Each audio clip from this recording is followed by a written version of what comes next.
Abend. Hello, everybody. Hi. Let's start with some nice music, like always.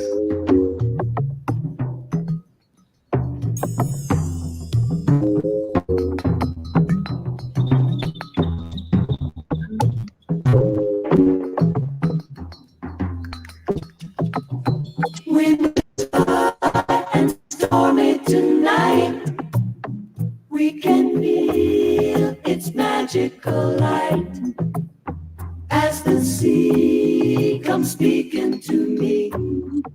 Siren voices drift out of key. Wind and sea mix thoughts in my brain. Never know if love will remain. Like a wave gone over my head. Don't know how your eyes are to be red. Skies are red. Yeah, guten Abend. Thomas, nice to see you with your wall of records. What was the starting title of the evening? Yeah, it's one of those tracks that I sometimes play when I play after other DJs just to clear the room and be able to build up again. So it's called Rare Silk, and this one song is called Storm. And I think it fits together with the weather in Denmark today. It's a heavy storm here. Germany too, and heavy rain, and I think Great Britain too, right? Yeah, no, the weather, we got really sort of really strong winds going on outside. So yeah, I've heard there's chaos on the railway.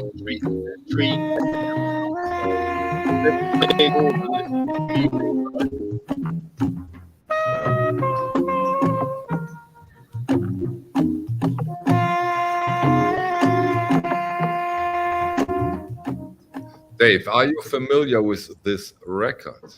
No, that's why I'm listening intently. It's a nice track. If I don't interrupt, right? It's I found an extra copy, so tomorrow it will be up on for sale, and it's not an expensive record. It's like 25-30 euro. Oh, that's nice. Is it an US copy? It's a first US copy. Nice. Nice. I've never ever heard this record, and before we started the stream, you played it to me. I said, "Oh damn, I love this! I love this. This is very, very out of the ordinary, right?" But you said it's pop. It's soul pop, a little bit disco. But also a little ambient. Sorry. Also a little bit ambient music. Yeah. This song is ambient. Yeah. The rest is. The rest is a little okay. Yeah. Yeah. It's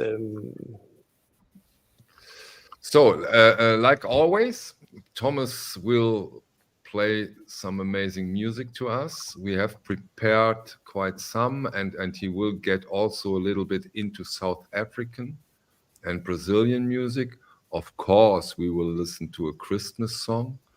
Then there is, of course, the wall behind him. If you see something and we are able to play it, we will just make a wish, and then we will put it on and listen a little bit into it, and we discuss the record itself. Same thing as usual. Maybe Thomas, give us a little hint of some of those South African and stuff. Or did you prepare something else? No, I was just like we talked about starting with a Christmas song tonight, but we were both scared because all the Christmas songs are really famous. So what should we choose? Yeah. So, but we'll have some that we put on the OBC, and this one is already up. Like okay, Brown, and the most famous of all Christmas songs. Yeah, and this is a. Oh wow! Phil Spector's Christmas album, which is one of my favorite Christmas albums of all albums. Featuring Darlene Love. And they did the funky one with James Brown. Nice. Yeah, almost every artist did a Christmas record, right? Even Even Wham did one. Really? Is Yeah, it yeah. a famous song? I will Famous play that to you when you are here next time here, because you probably don't know it, right? Yes, I don't know it. Which one do you know? Don't you know? You know this one? No, we're talking about Wham last Yeah, I know Christmas. this one. This is a great one. The James Brown. I don't know the others. I've heard of or listened to. Dave, what's your favorite Christmas record? If you have. Well, you know, if you're talking about Christmas songs, I would probably always lean to the Pogues to be the top one. And I know he passed away, but that's always been that's kind of like the go-to for me, more so than other ones that are maybe seen as being more Christmas. You know, that's I think for me that's the real clincher. You know, but I quite like these. The Thomas picked out that Phil Spector one. Now that's interesting. Obviously, he was an absolutely amazing producer. I know that record, and you know, it's stunned. Yeah, that's really really cool. As records go for Christmas, that's a cool one. Yeah. Yeah, that's one I play mostly. But I heard that #1 Christmas songs this year is Brenda Lee from 1964, "Rocking Around the Christmas Tree." Oh, really? Wow. They have redone a music video for it, and that's the #1 song playing this year until now. Even more than last Christmas. Nice. Oh. Nice. Dylan said that in Brazil, Simone used to play over and over at Christmas. Yeah. Is that the artist that died of cancer, Dylan? Where Thomas showed a record in one of the last streams? Hey, Dreamscape. Yeah, I'm not sure. I didn't know the story, but that could be true. But Simone is one of the biggest Brazilian stars. Yeah. But I prepared a little bit of my favorite records tonight, and one of my favorite countries is South Africa. And one of the labels that I try to collect everything from is The Sun. And I'll give you a little test here, and I'll show you the label.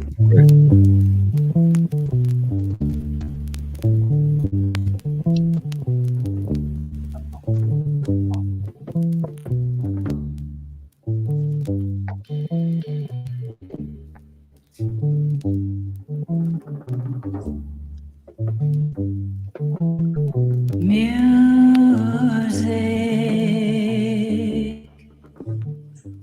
is the spirit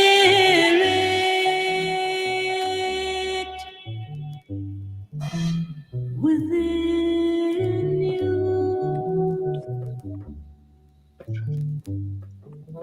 Within you,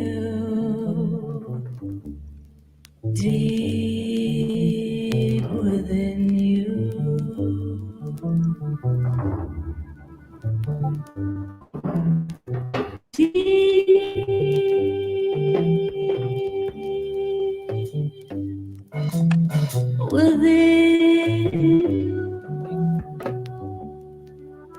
I don't know if you're familiar with this spiritual jazz from South Africa. Not at all, but so far it's amazing. Yeah. Dollar Brand made this label in, I think, late 60s. And it was only running until, I think, 74. And there's like 30 albums on this label, and I'll say 9 out of 10 is worth checking out and collecting. So we are talking about a South African label here, right? Yeah. Okay, cool. And yeah, because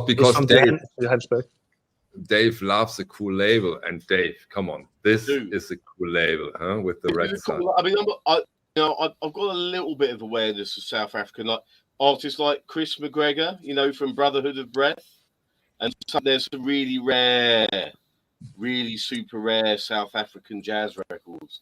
But yeah, I mean, that sounds, you know, this is very mellow, very spiritual style, very, very cool, you know, lovely record. Yeah, nice. So I was introduced to some things like this, so And this record Yeah. goes on this smooth, or are there quite different songs about this? Because that was very mellow, very smooth, very beautiful.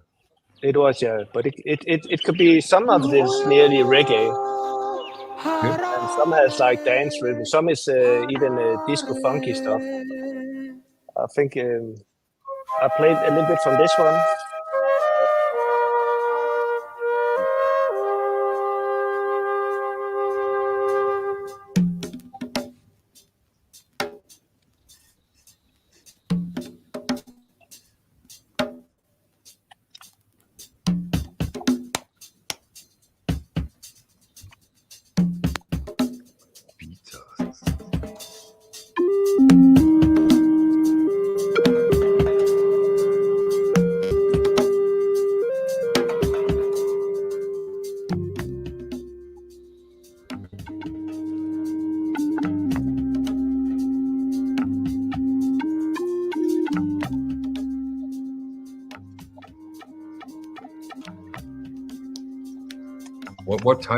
What time period are we talking here, Thomas? I think if you should call everything under one label, it will be Cape Jazz. Yeah. And what year are we in the 70s, late 70s, or what years are we here in? Yeah, we are in the 70s. I think it's like 77, 75, 1975. You can tell from the cover and the way they look. It's definitely, it's got mid-70s written all over it, hasn't it? Yeah. Very cool, yeah. I like the organ and stuff. I like the keyboard. You know, you hear that a lot. You know, obviously I've got, like, I love my Fela Kuti African stuff, and I love their use of keyboards, and I can feel it in this record as well. You know, very cool. Yeah.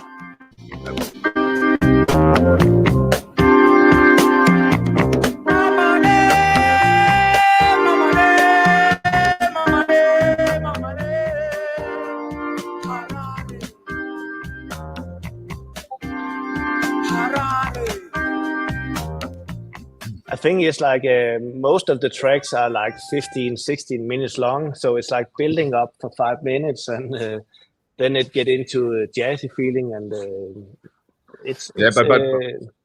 what's quite obvious that South African records seems to be in a better shape than other African records, right? Or is this a lucky coincidence? Yeah, lucky, yeah. Okay, lucky coincidence. Yeah. Thomas is I bought a lot. Copies, obviously. You've probably got other ones that are totally battered, yeah? I have smashed up copies that I bought from South Africa, and it should have been VD plus copies, and okay, the same old story. Same old story, and same old story. I'll play a little bit a track that I think Nadine will like as well. It's a little bit more funky disco track, and it's also one of those 12 minutes. So I'll just play a little bit of it. Nice.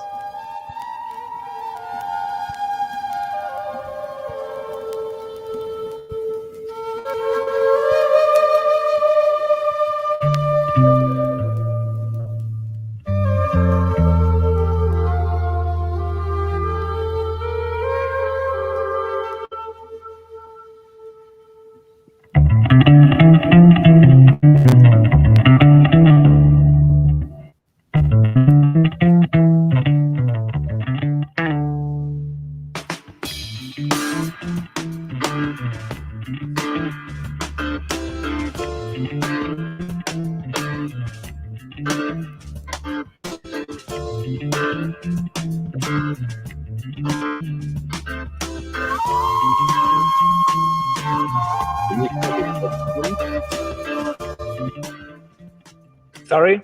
Can you show the jacket? Cover? Oh, yeah.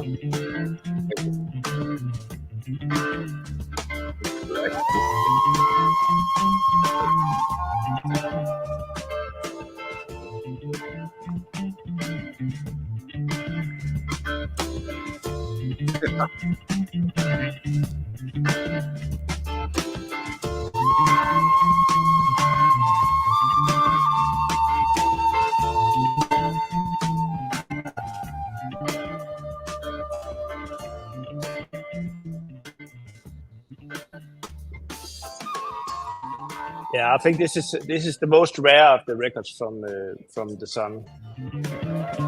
You never see this one, but when you see it, I've seen it twice. It was both in the near mint copy. Nice.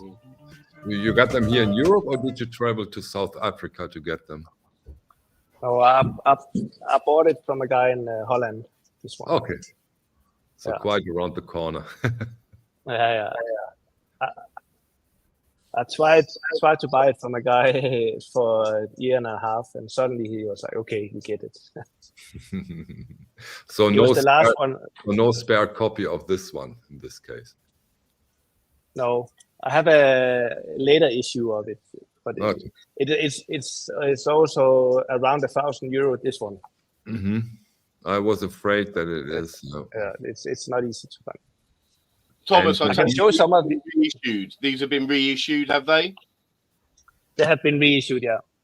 Yeah. Not all of them, but I think the best one of them have been reissued. Right. Okay. But on a different label. Ellie, you liked it? You enjoyed it? Yes, I liked it. I'm at the moment in Spotify and downloaded it.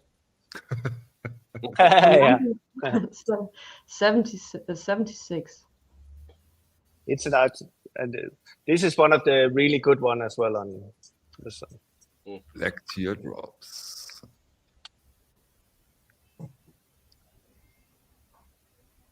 They had some crazy covers. I love it. I love the cover art. I mean, this is so interesting because usually you have to spend years to know about those records. And yeah, thanks for sharing those Thomas with us. Dollar Branch plus week. Nice.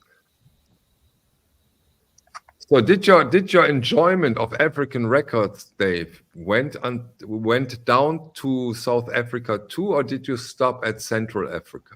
Sort of. I've mainly focused on Central. You know, I mean, I find these records really, really interesting. I mean, again, like looking at all the lovely covers and stuff. Yeah. I really like the style of them. Look at this one, Dave. Wow. They're very, very cool style. Yeah. Quite unstated, but this looks superb. So yeah, really, really interesting label. Really interesting. I mean, I you know, for Africa, I bought Nigeria, Ghana. You know, around those, there's some great labels, but I never made it down to the bottom. So maybe now's my time to explore it now. I have seen this in the shop there, Thomas, right? This is in the shop, yeah. Yeah. Harris backup, yeah. Oh, That's wow. cool. Yeah. Great.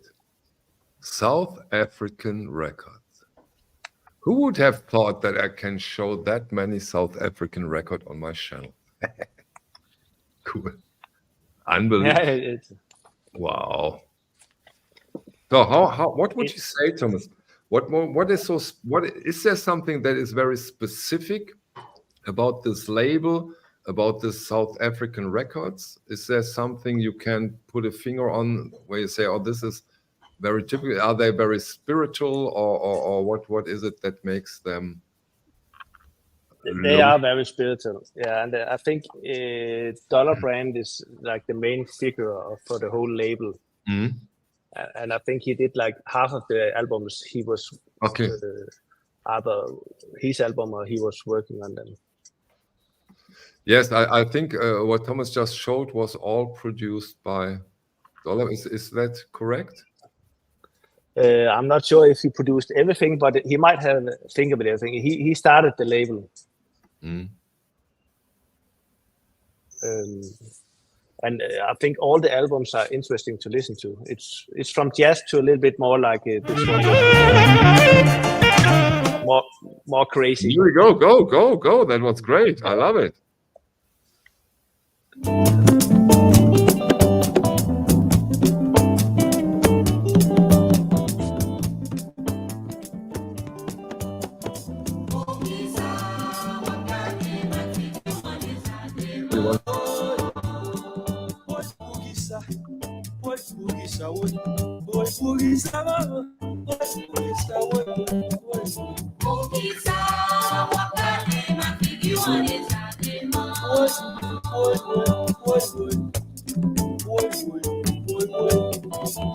C'est la vie a dit, moi que problème, Bon, les gens m'aiment, pas fâché avec.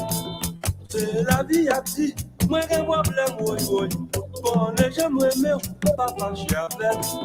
C'est la vie à petit, moi j'ai problème, oui, oui, oui. Les gens m'aiment, pas fâché avec, oui, oui. This is also one of the South African records that I always play. It's not on the Sun. Yeah, but it's good. But it's good, yeah. And it has, like you heard this one, it has a jazzy feeling to the album as well, which is... Try to listen to the intro here and the beginning.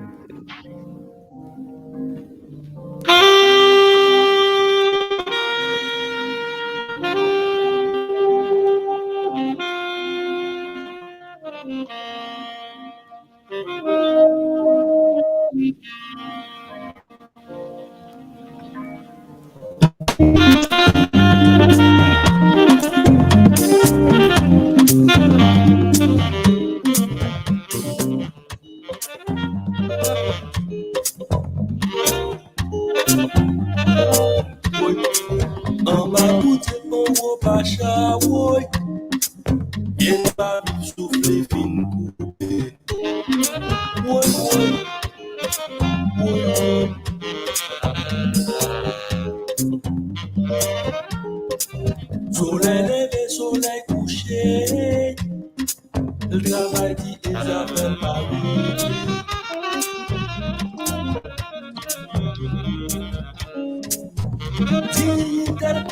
Yo professeur Biguada, ane vini ane. Yeah, I think it has like for me, it has like a spiritual feeling that I can enjoy the whole day listening to stuff like this. I've got to say the saxophone phrasing feels very from the spiritual jazz side, right? You sort of hear those lines, but I love the fusion of it with the African style drums and rhythms behind it, and the vocal as well. It's a real, it's very obviously very of South Africa as well. This fusion thing that is captured perfectly there. Really, really good. Yeah. Yeah, I would say no other country sounds like this. No, of course, yeah, it's very unique, isn't it? Yeah. And what was so surprising, because Thomas brought really quite some records with him. Also, this kind of stuff, when you listen to this on your home equipment, on your hi-fi, those records sound amazing, different, but really amazing, with a lot of punch. And very, very well produced, with a lot of heart and love. So that's quite interesting to see that they know what they are doing. They also had decent mastering set up down there, Michael, somewhere. A good studio where this could all be recorded and cut and done, So they were doing it, obviously doing it very well. The quality seems very high compared to maybe some other African records. Mm. Yeah. I think there's 100 I want of the South African records, jazz records, but they are really, really expensive, really, really difficult to find. I can imagine. So a lot of them are on the other side of 2,000-3,000 euros. So and you never see them. No. Maybe you we can put a wish list from you beneath the video, and people can contact you if they have the record. And Thomas, this one is 5,000 euros to you. Yeah. But the South African label and the music you just presented, is it a little bit like with the Zamrock? If I'm not mistaken, the whole state and the government has been behind it, and they said we want this kind of music in the radio, and so this industry and this musician evolved. But this is strictly a private label, a private entrepreneurship, or do you know that? No, I think it's very much the dollar brand. His name William was Ibrahim, but I think it's his heart which is into it. Okay. And I think he started the label without any influence from anybody else. When did he start, and did it end, or is he still active? When did it start? Did it end? When was it? it ended mid of the 70s. Okay, that's soon. Okay. So it didn't run that long.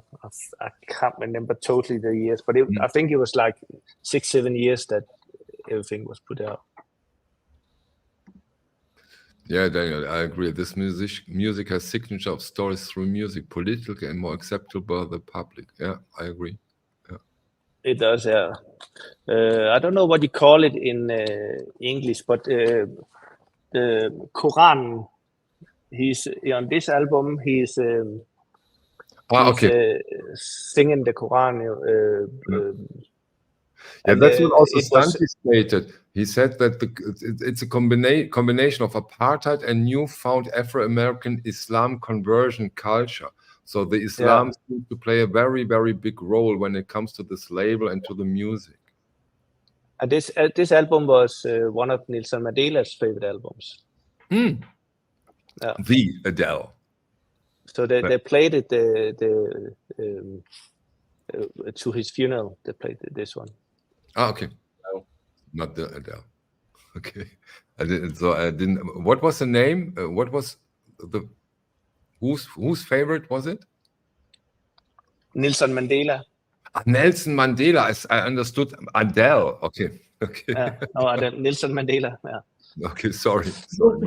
Would be very tragical if she would have been died and we didn't even recognize it that she died. I just was okay.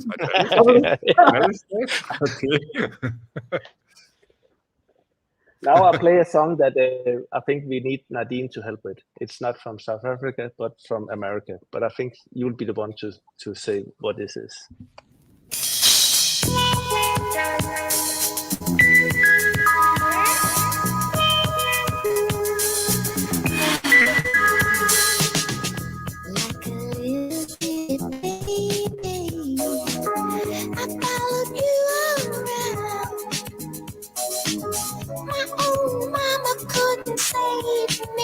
The Sweet Inspirations, 1977.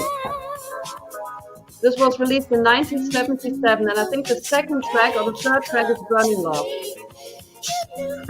on this album.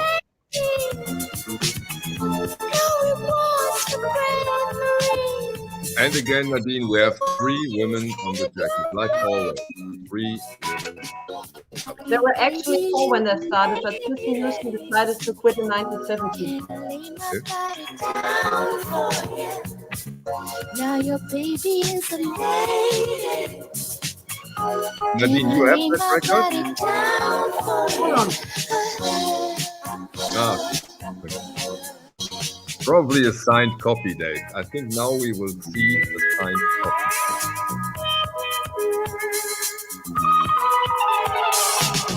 You said I had a wild thing about me. Here we go. I knew it. Hey! Yeah, but hold on. It's a little downside.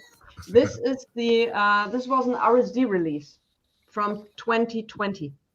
Oh. Wow. So I don't have the original. I just have the record store day, and you can see what. Can you imagine how great this metallic golden record sounds? Tell us. Horrible. Horrible. Like frying eggs. Get Thomas' copy, Nadine. You have a spare one, Thomas? I think this album is one of the latest they did, one of the last albums they did. Yes, it's actually the last album they did. It was actually after they was famous. The first, I think the first 3 or 4 albums were much more famous. So this one didn't come in that big release. Exactly. So it's extremely rare. Yeah. Okay. Houston, we have a problem. No. Yeah. But I will sell it if somebody give me a right offer. But I only seen the original ones. And Dave, is that your kind of music you listen to when you wake up, when you prepare, when you prepare every morning for a 10-kilometer run? No, I normally listen to sort of hardcore jungle and drum and bass in the morning. Mm-hmm. Okay. We haven't got quite around to that yet, but I will do. we are a little late, Dave. But do you drink a beer? Do you drink a beer? Yeah. Oh yeah. No, I've got some good ones going on actually. I've got sort of a backup beer as well, because I know these can go on.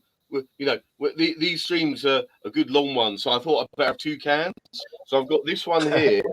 Okay. Yeah, this is a lovely verdant, My Kind of Maybe. It's got very. In fact, let me get the focus. The design is always like a great comic. It's so cool, isn't it? My It's Kind amazing. of Maybe. Yeah, and then I've got this one as well, which again has got very cool can graphics. Look at that. Casting the Boys, yeah. And that's a Verdant Flock collab. But it's not, the beer is not black. No. It's a double IPA, 8.4%. Yeah, Okay. quite a strong one, that one. So I'll probably you keep that one for later. You keep the yeah, strong one. that'll be for the second hour. How much alcohol is there? 8.4? Yes. 8.4, yeah. It's like a gin, Nadine. Look at Nadine. Easily like a gin. She's like in shock. Yeah. That's what the English are like, Nadine, over here. That's what we do. I just thought that you guys are drinking Guinness. No, beer. Nice Guinness is lovely. The pub that I go to does an amazing Guinness, so I do like a Guinness. But these are sort of very trendy, modern craft beers that all the hipsters drink these days, including myself. Bitburger is a nice one too. Yeah, Thomas, Bitburger. you have been at the wall. Why? What did you get there? No, I was just. I don't think we can play it, but I was just. Oh. You know why this one is interesting? Beautiful woman. Yeah, Yes, Debbie. and it's Andy Warhol. Andy Warhol. Wow. Yeah. Oh, I didn't know that. It's seen as an Andy Warhol. Yeah. They're It's nice. actually it's the you can see from the back the camouflage is Andy Warhol special. But yeah, you're right. We better do not play that. Yeah, And I was so hoping for the Destiny's Child record and at the wall. Is there a Destiny's Child? Yes, of course, there's a Destiny's Child record on the wall. And there's also a beautiful Sam Cooke record on the wall. And there's a fantastic Superfly on the wall. And let's not forget about the very rare Michael Jackson, I think it was Invincible record on the wall. Why don't you talk about the Depeche Mode Exciter? this one. Yeah, that's a very rare. Oh my God. We can play that for sure, right? I love a promotional stamp. It's just a promotional. I love those, Thomas. Any promotional material, I love. I can agree. I've learned that in the last year. Yeah, they're cool, aren't they, Michael? It's an extra little bit of excitement for those. The fan club sheets and stuff like that. But also, in general, just a little thing about promos is because they were put out first, they tend to be a representation of the earliest stamper. You know, it'll be like because they would do the promos first to send out. So, nice T-shirt. Oh, no, yeah, hold on. one of my that's favorite. jumper. No, that's actually a sweater. It's a Christmas sweater from Space 1999. Really nice. Now that it's got mentioned. Which is a famous TV show produced in the UK next to Yeah. I love it. They use the puppets, right? Yes. And it was also produced by the people who did the Thunderbirds. So I used to watch that. yes, me too. I think we are up for some musical treat again. But give him some time. So let's see.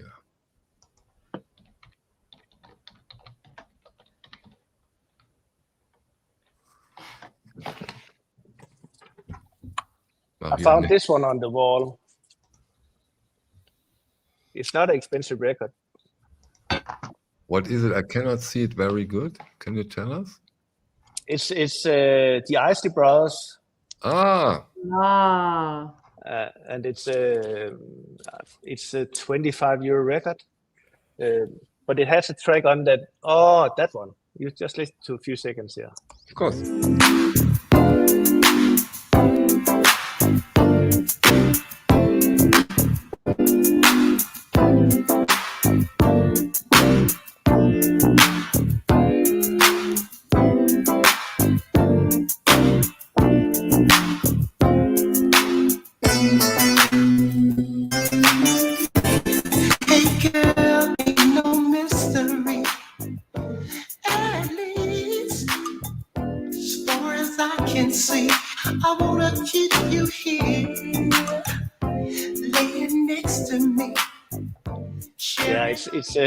It's one of the most famous samples, and yeah. So this is so not my music.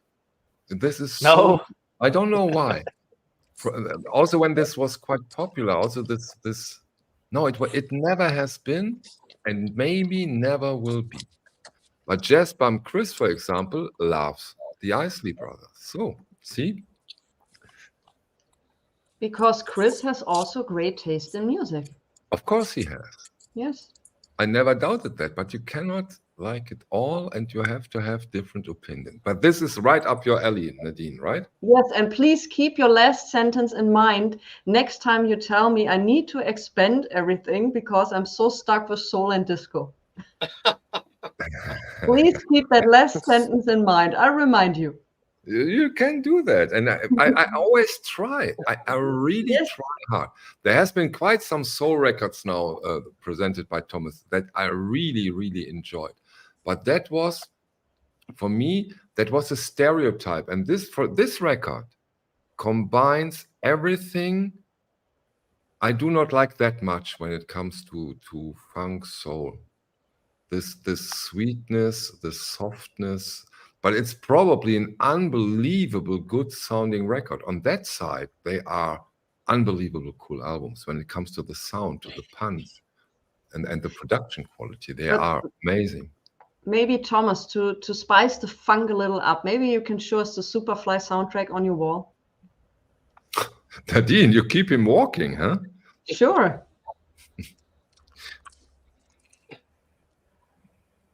This is a good record. This is a fantastic record. Yeah. Oh my God. Original pressing? This one is original German pressing. First German pressing. But from the same year, yeah. So it will be sounding great. Yeah. It sounds great, yeah. And it's a near mint copy, so it's really, really nice. Of course it is a near mint copy, Thomas. I didn't expect less. No, but I have a lot of smashed up American ones. They're already always good. Something I want to point out, if you want to have a clean copy, an original American clean copy, it's super difficult to find. Absolutely. Yeah. Have you ever listened to their album, right?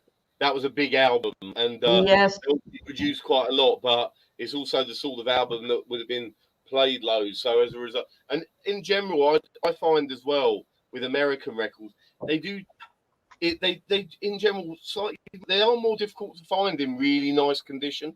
The sleeves have a tendency to get worn as well because of the way that they're made. So yeah. Totally agree. Totally agree, Dave. Go. Sorry. Especially this one because it's made where you have this sold out. With a die cut. I didn't know that. Mm. I didn't know that. For a short period of time, this was very trendy. Also, there's a Donna Summer live record which has this dia cut, and also from Rodriguez, I think his second album has also this dia cut. Mm.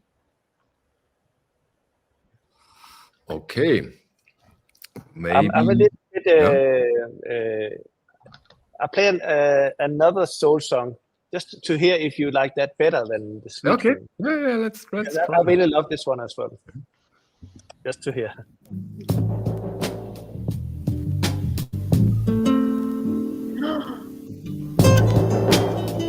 Way better from the beginning. Way better. Grandma, your generation believed in talk. Great. Scared of the very steps in which you walked. Hey, Father, listen to all that was said. Until depression set me, leaving mouths unfed. I'm not sure if it was the first or the second record, but I think it's the second record from Lost Generation. That's also getting very hard to find. I saw it in Den Bosch, but that's the moment I said, okay, I'll come back later, and it was gone. Yeah. Okay. So it really happened. It really happened. Yeah, it really happened. What is the price of this record, Thomas? Yeah, it used to be 25 to 40, but I think it's over 100 euro now. Yep. Okay. See, this happens even to soul music, Dave. Yeah, Doug, I think it's a general rule these days. That 5 years ago, when records were 30 or 40, now they're 100. Yeah. Mostly. Yeah. Lovely. By the way, that's really cool, that one. I like that. I like that record. It has a little bit the same feeling as Bill Withers and some of those artists. It's a really cool album. Yeah.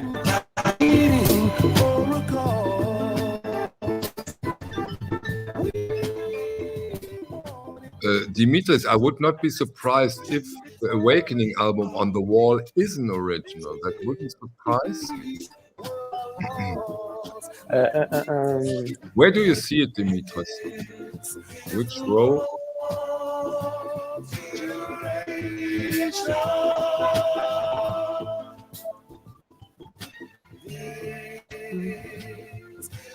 Where does it? Dimitris should tell us in which row he saw it, because you have over 200 records over there. Sometimes it's not that easy. And I move them around all the time. Yeah. But if it's the Awakening that I think it is, it's on the Black Jazz. It's an American small label. Very rare label. Yeah, it's only 20 releases. Okay. From number 1 to 21, without number 13. And the Awakening is one of the best records on. And Jefferson, this is the reissue I think you were talking about. This is the reissue which came out, and it had some great gimmicks. You got this, and I have to show this because I thought this was, I'm not using it, but this was so cool. You got a mat for your turntable. Oh, wow. Finally a mat for my turntable. Yeah.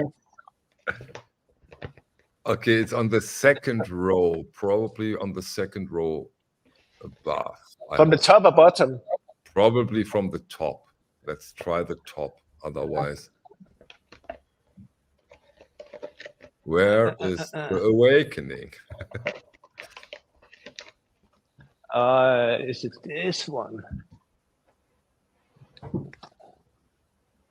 I'm a capture. We just wait for the Awakening. But I also can't see it. It's a black cover with. I'm trying so hard. I don't know where he's. It's a black cover with a huge white font on it, but usually, but I also can see it. Dimitris, where do you see it? On the second row. Okay, we let's hope. Otherwise, we go on. If you can talk for a minute, I'll be back with. We will talk for a minute, Dave. Do you know this Awakening, Dave? No, I don't. I don't recognise the cover. I can see some interesting jazz records on the wall, though. I believe I can see a Weldon Irvine there, which is rare, and I can see there's a lovely Strata East one with the white with the black silhouette. I know that as well.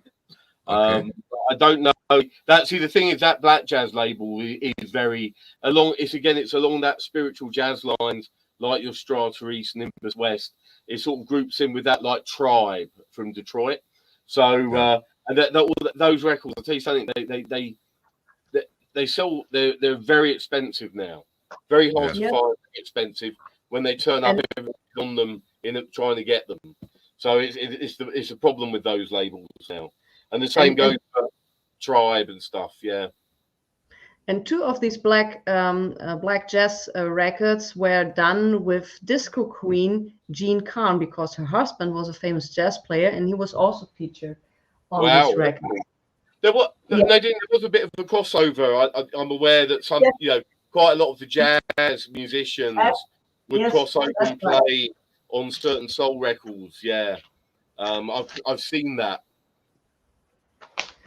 So hold on, where do we have Jean Carn? So you get a picture. Hold on, I have her here somewhere, hidden behind some records. Oh my God! Nadine takes over. That's great. I've got to say that the whole wall thing's become super trendy now, hasn't it? Yes, Nadine has a wall too. I think so. Here we go. I'm showing you some of Jean Carn's record. In the meantime, she was a disco queen. It's signed. I met her in the UK, and she signed it 2 times because the first version of her signature got a little washed up. Cool. This is, I think, one of her most famous albums, and we have some more Jean Carn.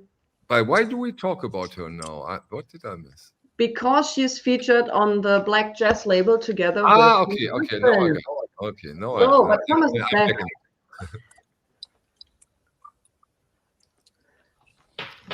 Thomas has something too now?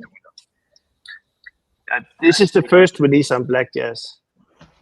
Nice. You got this Black Jazz now. Can you play something from the label? I'm on his lap, look.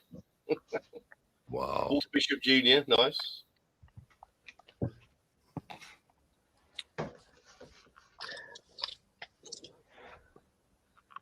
Yeah, Doug Carn is the husband of Jean Carn. So, and she's featured, I think, on 2 albums. That's the bridge. Get it now.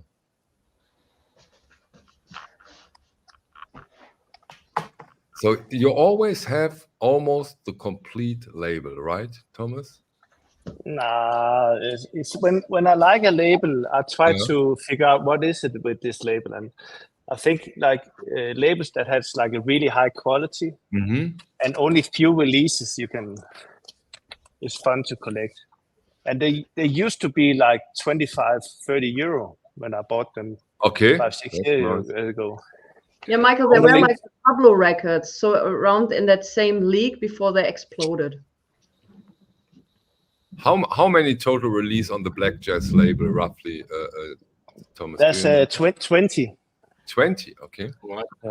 Yeah, that's with Jean Carn. That's the one. That's the one with Jean Carn. And this is the best one. Yeah. Then Dave, Thomas, excuse me. Then maybe you play a track. Is that okay? I'll play a little bit while I show the rest of the... Yeah. Oh, yeah, that's great. Exactly. Nice. Is this a British label or an American label, the Black? It's an American label. American. And again, 70s? Yeah, 70s, this early 70s. Mm.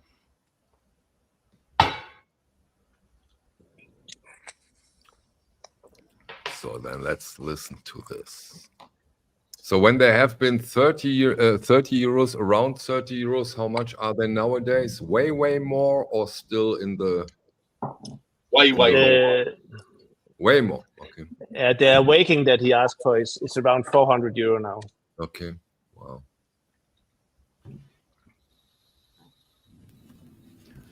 The world is going under here in Düsseldorf right now.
And I think again, this label has its own sound, so you can nearly always hear when it's a black jazz album that's playing. Nice. Very consistent cover artwork as well, which I love. Yeah, you know, I Gives love it. real feel for the whole thing. You know? Except from the last one. This is the release. This is number 21. I don't like when they do that. I really do not like it when they change the design. I hate it. And they always do. At a certain point, they always do.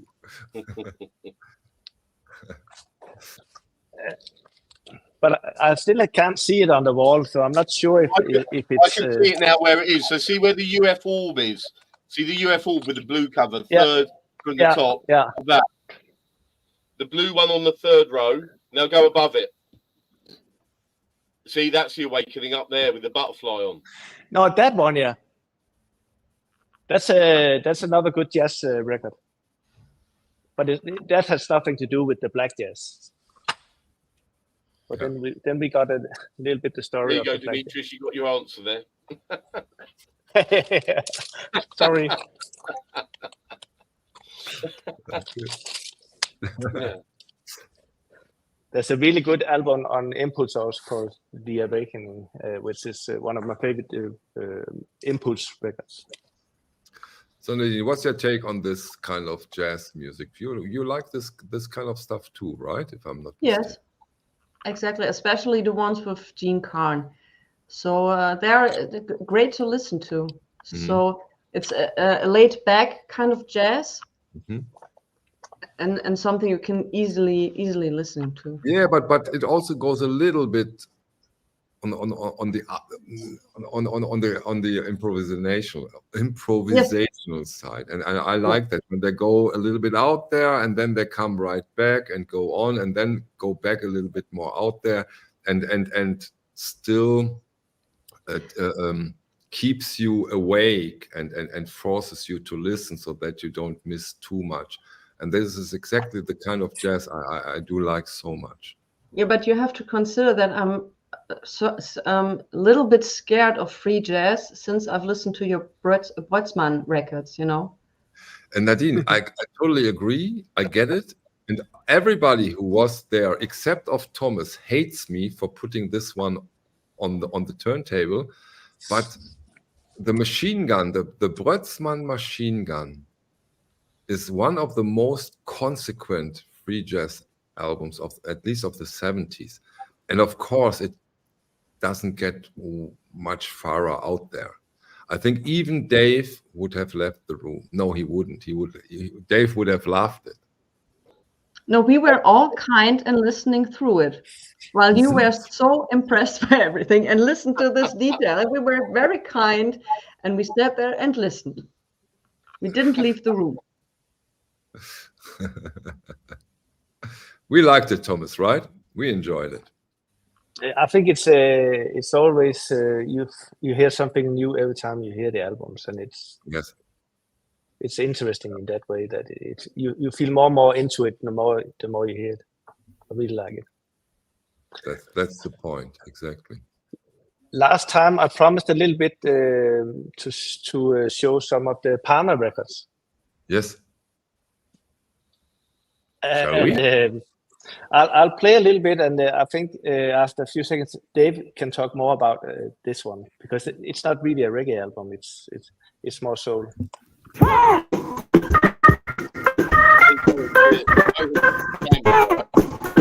Very famous.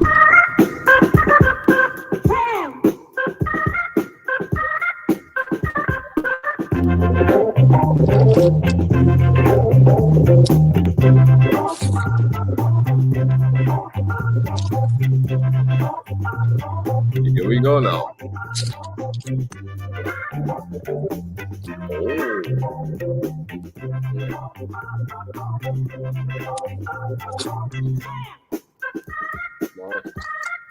Yeah, Dave covered quite spare copy, by the way. Dave covered quite of those records too, right? When we did our stream. So I showed quite a few Palmers. It's interesting though. It's good to see Thomas is showing some of the soul, more of the soul-y ones, because it's important to look at that label that it was a little bit more varied, you know, in what they put out. I mean, they got very, very strong covers. Yeah, that's cool. That's one of the ones that I remember we were doing that and we were showing at the same time. Yeah, look, Max Romeo, that's a good one. Definitely. That's a good one, yeah. Yeah, it is, yeah. Yeah. If you want to put a record, Dave, and say, oh, let's listen to a track of this one, just say so. Off the Max Romeo, I think, because that's a very, you know, he was a great, one of the sort of great artists, really. Okay, we will. I always look out for him on compilations and stuff. There's some, yeah. He's done some really amazing tracks.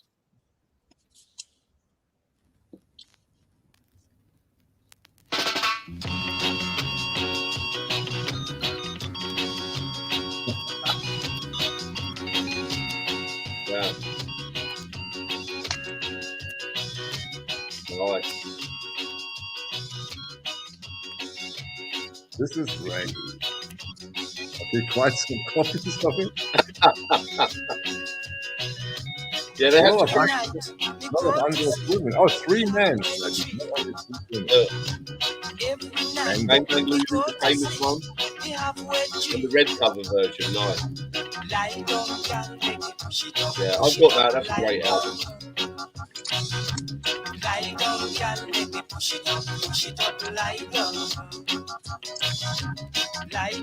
Is it all from this label? It's unbelievable how many records are out there from this label. Yeah, there are.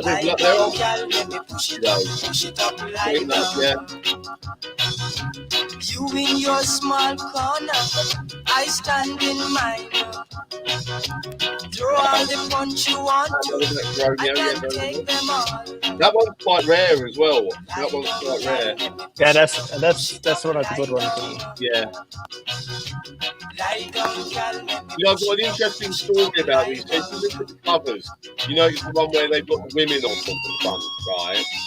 Now, there was this label, like, there were these sort of pop compilations over here in the sort of very late 60s, early 70s, sort of put out on cheap labels, like K-Tel and stuff, and they did these albums, and they were literally bargain basement things, yeah, but they did that, and Palmer kind of copied that idea of having these covers like that, which I find really amusing.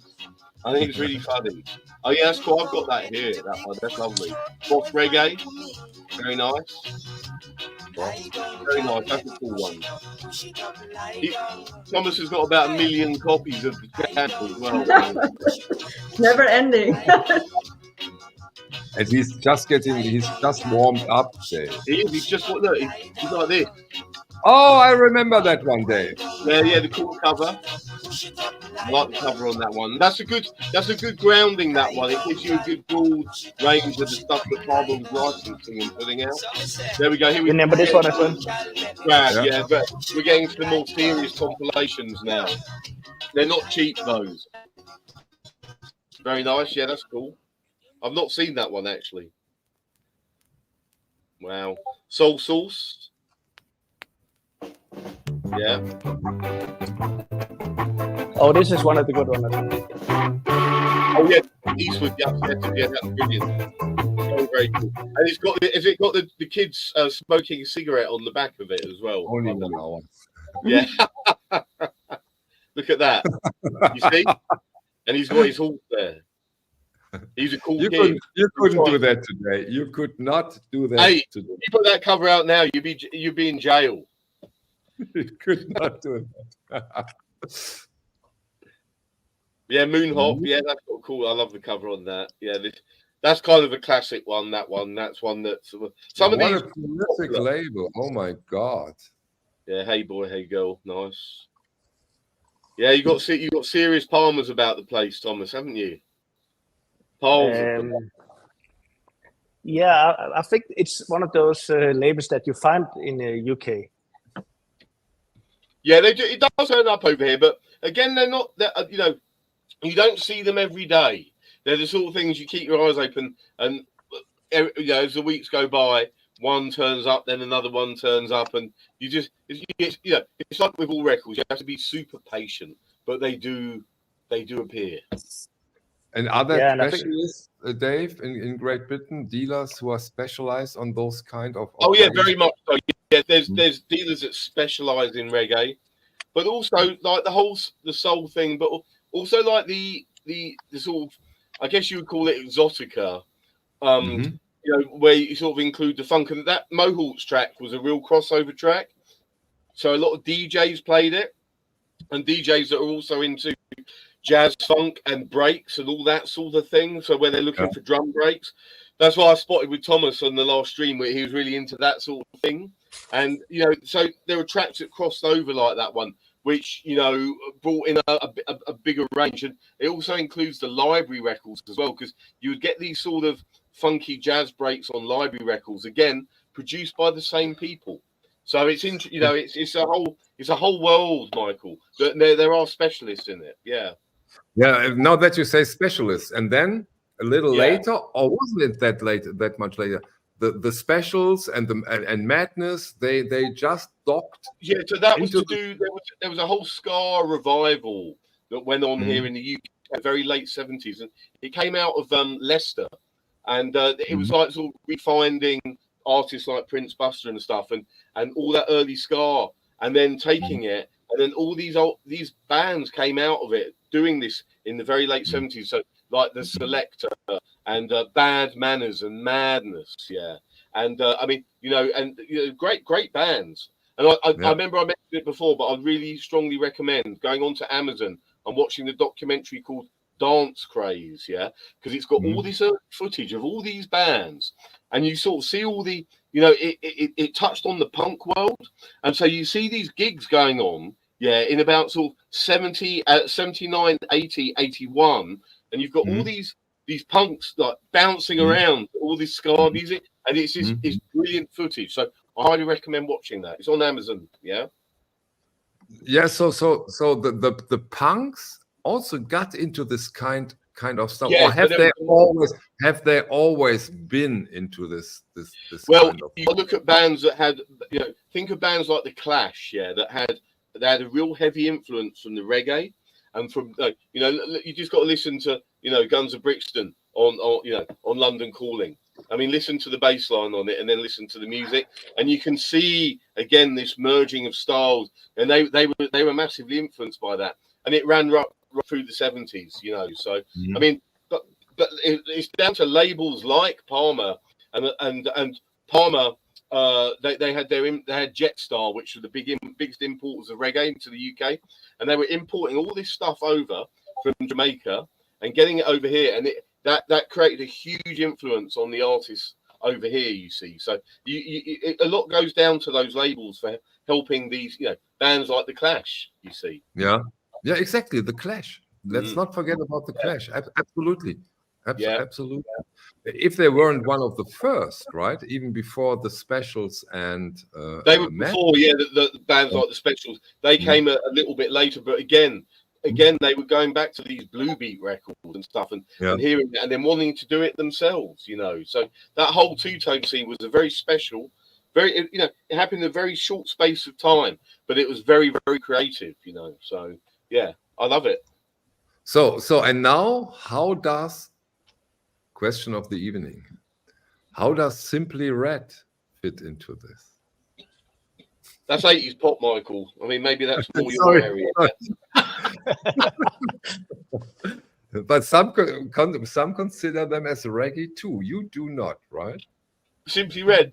That's I suppose it's, you could call it sort of pedestrian. Well, actually, I'll tell you something. So UB40, reggae for pedestrians. I like that. Yeah, it's reggae for pedestrians. Yeah, but UB40, I wouldn't call that. Yeah, because you know it's like easy access music. Ante, of course, puts it a little bit different. Simply well, I'll probably be polite because you know, I don't know, he could live down the road or something, couldn't he, and come down and say, "Don't like what you were saying," but.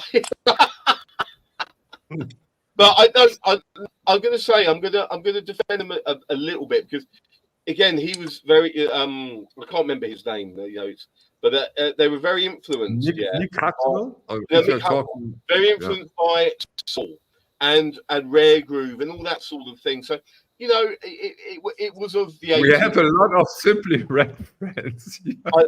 I love this. I love look. Everyone's gonna be hitting on Simply Red now, saying that they're terrible. But I want to say UB40 did an amazing album called UB40 in dub, and early UB40 is brilliant. Yeah, okay. I would recommend listening to that. I love that. That's one of my favorite dub albums, actually. Okay, really? Because okay, Thomas, go, give it to us. Go. You're ready. I know what this is. This is one of the best reggae albums ever.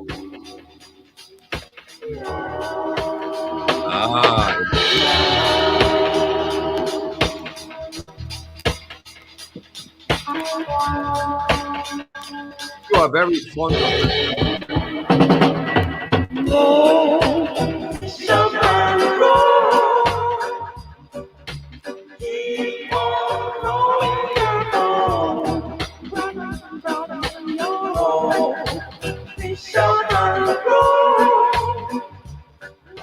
And I think, Dave, you know much more of the album than I do. Well, yeah, it's a very important album, this one as well, because it's sort of seen as sort of one of the real proper roots reggae albums. So roots being, you know, grounded in the sort of the real sort of Rastafari history and culture. And this band were very much of that. They came out of that. So it's seen as very important. It was also one of Bilbo did it. By the way, that this is the one where I've got the Bilbo cut. You know, so it was reissued on Go Beat. Bilbo did a cut of this, which sounds amazing. So if you don't want to be laying out the sort of €2,000 for an original hand-painted cover, because they see the two stripes at the side. The band apparently did that themselves. They did that, right? This is the yellow painted these covers themselves. Yeah. So I think he didn't like they were blue, and he didn't like the blue color. It's not a reggae color, so he painted it yellow, so it became green. Thomas, the blue wasn't reggae enough for him, was it? So he had to get the proper colours, like the Jamaican flag. You got the yellow, you got the green, you know, bit of red. So, but it's an amazing. It's really an amazing. Musically, this was amazing. And maybe Thomas, please play something more from this album. That was really.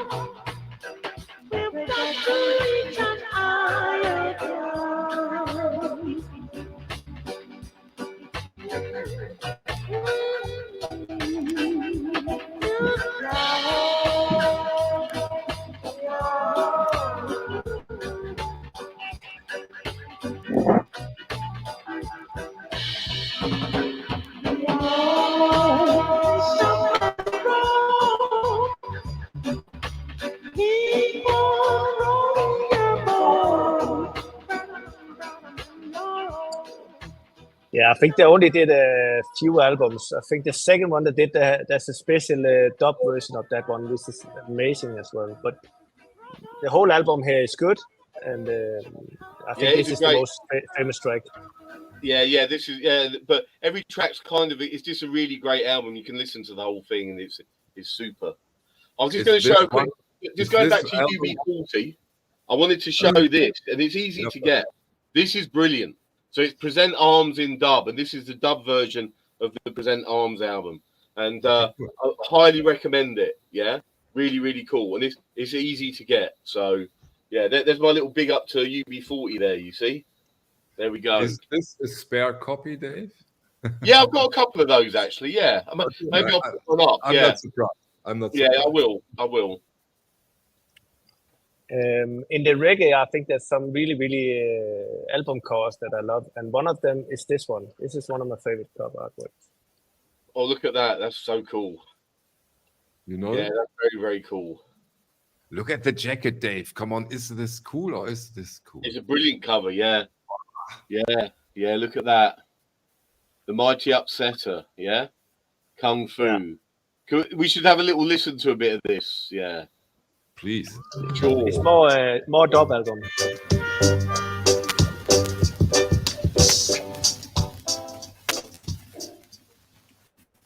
What is this? Is this a nasty comment, Dave? Help me here. Or what about how it makes you blow your load? Does a hype sticker make you excited? Yeah, makes me excited. I like a hype sticker. Yeah, of course, hype sticker is exciting.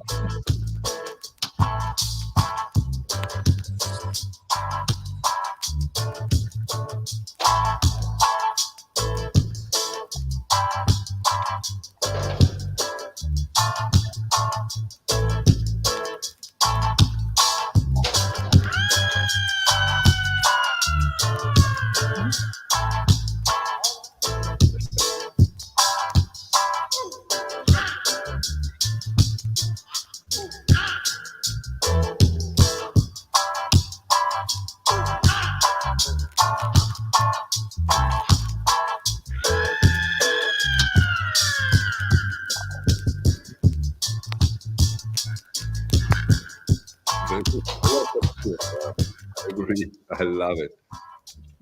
Let it flow. Come, give it to us, Thomas. Let it go. It's amazing. It's amazing.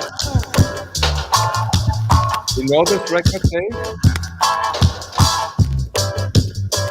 Yeah, no, I know this. I know this record. I like a lot of. I've got quite a lot of reggae stuff and reggae. Yeah, there's some really super things out there.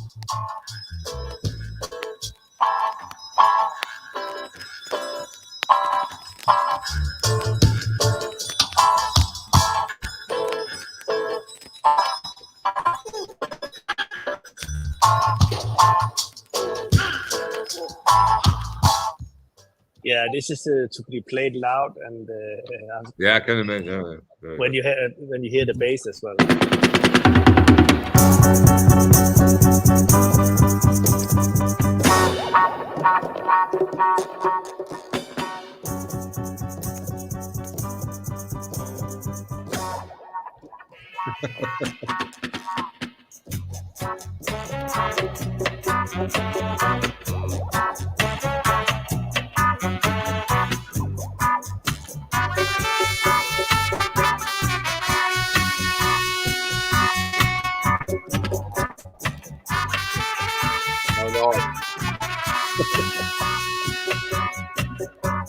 Oh, this is amazing.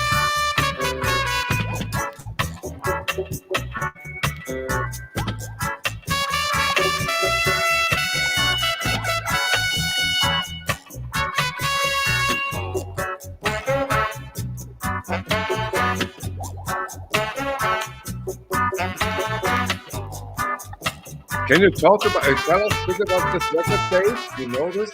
You know this record, or is this new to you? Otherwise, Thomas could tell something. I don't know this record, this particular record, Michael. Thomas must have fill us in. I like it. I would have been surprised if you can know it. This is not a good record. Thomas, what is it?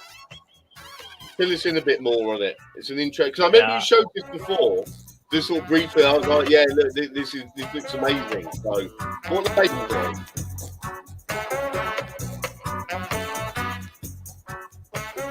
I sometimes had a little bit problem hearing what you're saying when the music what is playing. Label is this one? It's on a Natty Congo. Oh, right. Okay, cool. Yeah. That's very cool. I like that. So Yeah, that I think it's from Jamaica. It's a Jamaican record, or where does it come from? This is an I think it's an English release, but I'm not 100% sure. But Andre, Thomas can do that because he also has a Claudio cleaning machine, so he will get rid of the fingerprints. Yeah. Yeah. Yeah, I think it's one of those where it gets jazzy more than it gets like it's not like a Bob Marley feeling where you have the guitar. This is more where you have jazz instruments with, which. Right.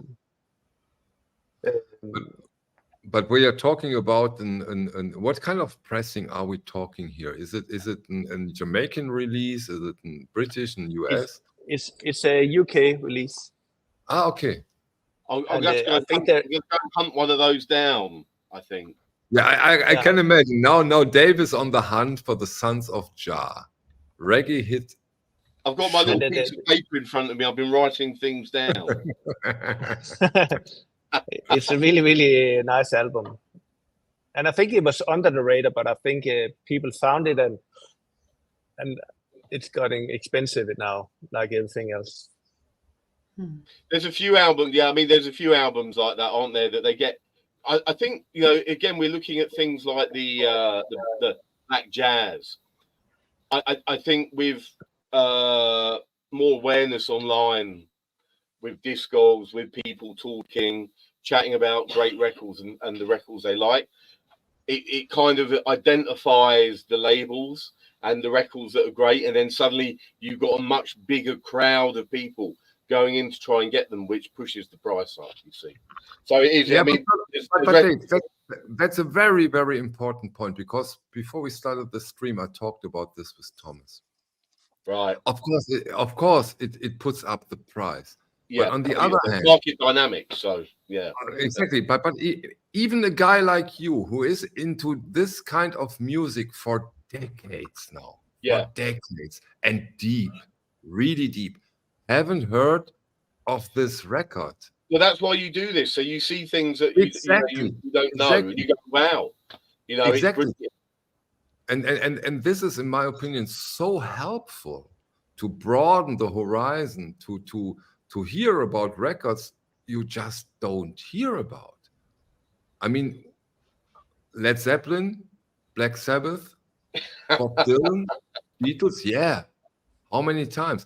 But this, even you, and you are, I know that we have done dozens of stream, probably 100 streams. An awful lot of records. I know how deep you are into this reggae thing, and you haven't heard about this record. I mean, hey. No, it's not been on my radar, so it shows you that it can be. I'll see, you know, be introduced to something that just sounds amazing, and you know, I'll be on the case now to get a copy of that. You see, to add it to my collection. And I have the feeling that there's like between 2,000 or 3,000 collectible reggae albums that I really would like to have. That many? Yeah, I think that many. That's a long list. That's a long list, Thomas. Yeah. Yeah, but before I think I have like 5,000 reggae albums. But before I started collecting, I thought there was 100 that I really wanted. And because then you might see this once or twice in your life, so it's not like you easily get those records. Mm-hmm. Yeah. And I'll play another song which is more in the area of Bob Marley. Mm-hmm. But for me, it's also like it should have been a big hit, but it never became a big hit, I think. Maybe in Jamaica, but not in the rest of the world. I'll play a little bit of this song so you can hear the feeling I have is the same as Bob Marley.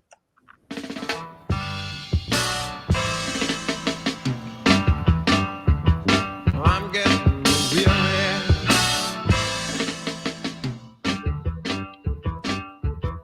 This bucket road. I handle this load. Hum, hum, hum. Bumpy road of life leads to success. There's this hump, lump, bump. Bumpy road of life. I would like to have a song right now. Every man has got to stand a test. Orange and Tony. Work real hard, don't give no pressure. Do both. On this road, many a times I stumble with a load, but like a spider with determination, got to reach this golden destination. Pump, pump, pump, pump is the road of life. Can you tell us something about this record, Dave? You know it? No, I don't know this one. I know it's got a very cool cover though, from what I can see. That's for sure, right? But this is probably one again, Thomas. This is a bit of an under the radar record, right? This one. Yeah, that's. I would say if it was Bob Marley, it would have been a huge hit. And I would say there's 1,000 songs like this that nobody heard of, but has a really good quality to it. And you got to remember, in like with reggae in Jamaica, an awful lot of music was put out on 7-inch, and stuff. Yeah, like there's thousands of 7-inches because all the sound systems and DJs played with these, you know, using 7s. So, you know, it's a huge area. Take a listen on this one as well. It should also have been a hit.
Record, when did it come out, which label, which year?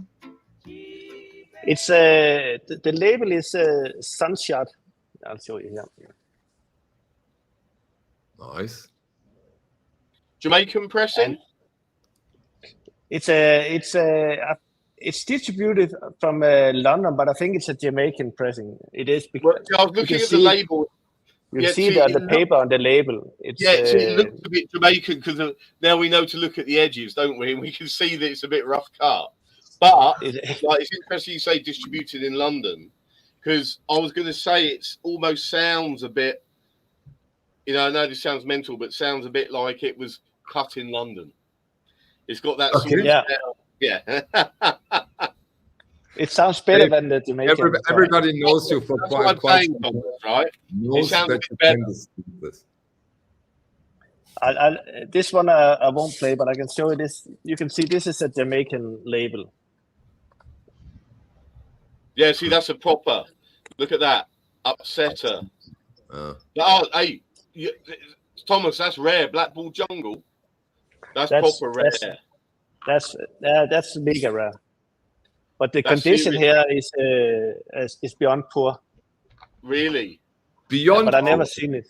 You never see that, and also it doesn't come with a cover. I don't think it's like that. Yeah, I know Black Jungle. I've got an upsetter. Hold on, where have I put it? But Thomas, play just a tiny little bit so we know what's for you beyond. Or does it ruin the record player? No, put it on. Put it on. So it might ruin your ears, but I'll play a little bit for you. I've listened to Breutzmann. Nothing can. But stop it right there.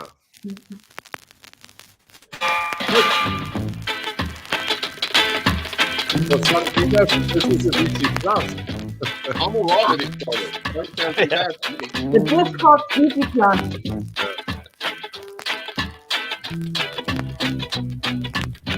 You're making up pressure record. You're allowed to have that in the background.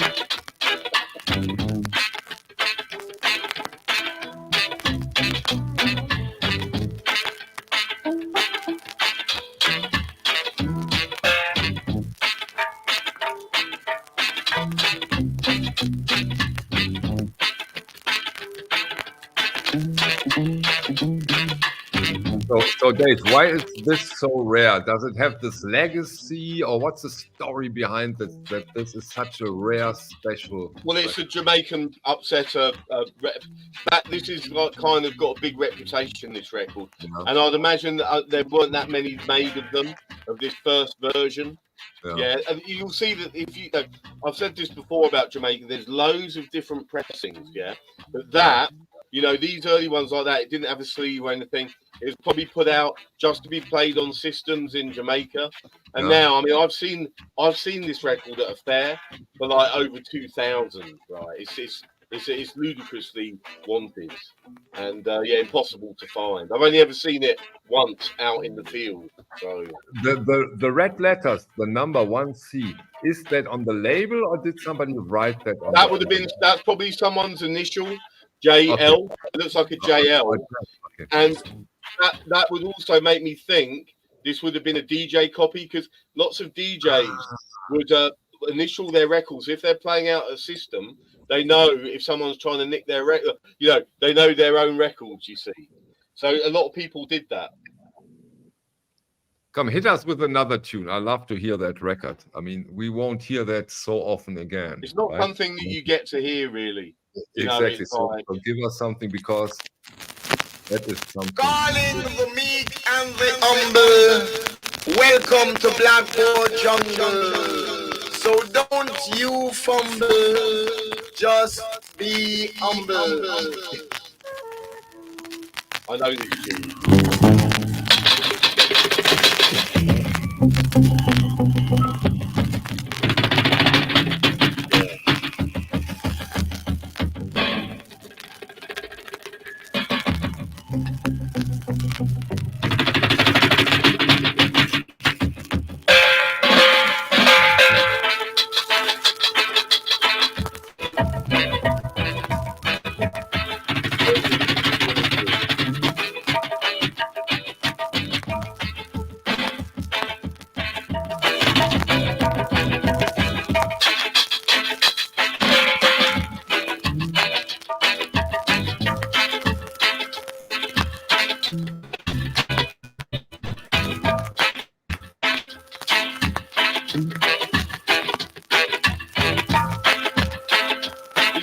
Like being at Notting Hill Carnival. Yeah, it is. Yeah. And then they're not scared of playing a copy like this. You just put up the bass and you enjoy it. But thanks for sharing this, Thomas. That's been my favorite record of the evening. That one, seeing that. Yeah, there's also Bob Marley albums from that age with Jamaican cuts that has different versions than the version we know of. I have some of those as well. I'll show you another time, which has had the roughness and the different sound than the ones most people know. Has there ever been a reissue of this particular record? I don't know, actually. No. It might be a lot of the songs might be on a new copy, but I never seen. I never seen.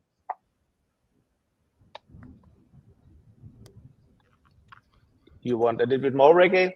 Of course we want. We're in the reggae mood. All of Here we are. It's reggae heavy tonight. Yeah. Make it slowly, slow and easy. Yeah. Slowly but surely. Yeah. Minibus driver, be careful how you driving with me. Minibus driver, be careful how you driving with me. Say you don't know working for no company. You never give no ticket to me for collective security. Driver, yeah, be careful how you driving with me. Minibus driver, be careful how you driving with me. Say even when you're running that petrol, my and your conductor can pay for my shelter. Oh no. Yeah, I like this album as well. It's the title song, Minibus Driver. Where did you get it? When did you get aware of it? What kind of pressing, and where did it come from, or does it come from? It's a Jamaican copy again. Oh, okay. It's on the Negus Roots. Negus Roots, yeah.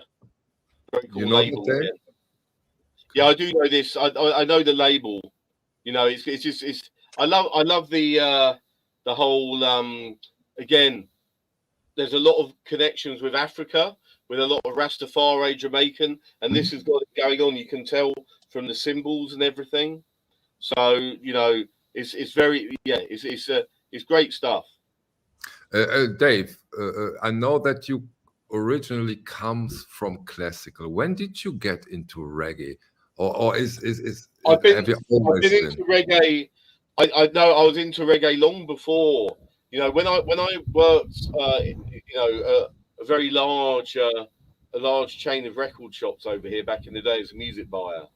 I met a guy there that was a huge reggae addict, and he had thousands, and I really got into it. And we ran this Tuesday night reggae club in the local town, and me and Fred, we were all into the music as a style. So that was from when I was a teenager. I was listening to reggae when I was 14, 15, 16, so early on, and it's never really gone away. I sort of have waves that it comes back, and that's kind of happening at the moment, like with this stream. It's been quite, it's great, and he sort of reminds you of how great some of that music is. Yeah, and Sava Dimitrov asks, the OBC had always had some. Dave from the very beginning offered reggae records. Thomas will offer reggae originals. We always got into them, but of course, and we are aware of this, those kind of records need a little bit curation, at least for people like me who are not so deep into it. And I like the next question. I do love the question from Robert Hart. Robert Hart is heading to Argentina next week and would love advice on where to shop and what to look for. I will be in Santiago de Chile also, as you're all collecting records from all over the world. Maybe you have some advice for Robert Hart, where he can get great records in Argentina and Santiago de Chile. Probably some tango, right, Thomas? Dave? Tango music? I would say that you're always going to find, when you go to different countries and you go record hunting, you can find some amazing things. I mean, I did that in Havana, in Cuba.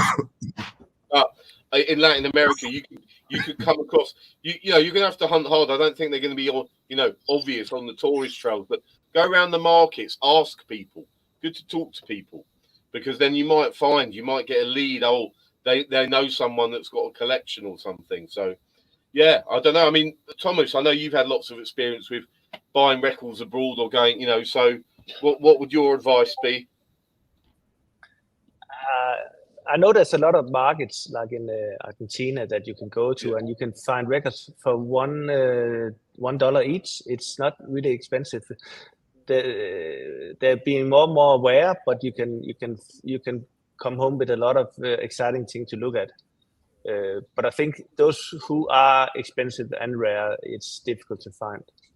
And I think these days there's more and more people on the ground in the countries that know about prices and what's going on, so they're going around looking for them and trying to find them, aren't they? So it's quite it's different times now, but you can still come across stuff. If you're in the right place at the right time and you're lucky, you can find some.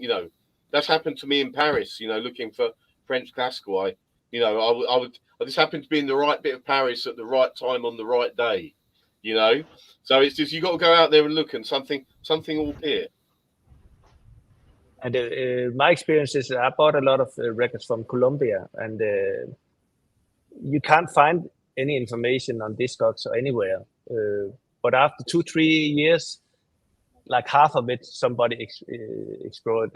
But did you buy Pablo Escobar's collection? No, I heard about it. No, I didn't. He probably had a good collection, right? Yeah.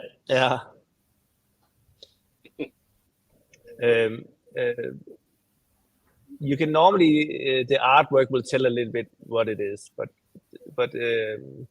I think we can do another day where I can show a lot of the records from Chile and Colombia and Argentina. Wow.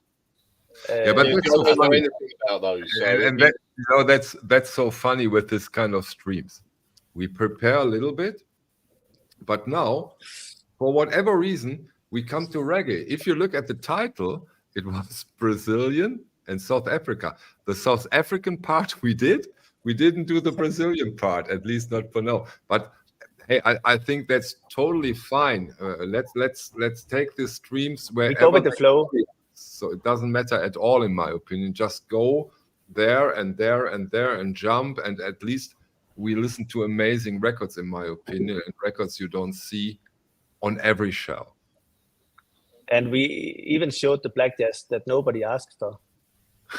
Exactly.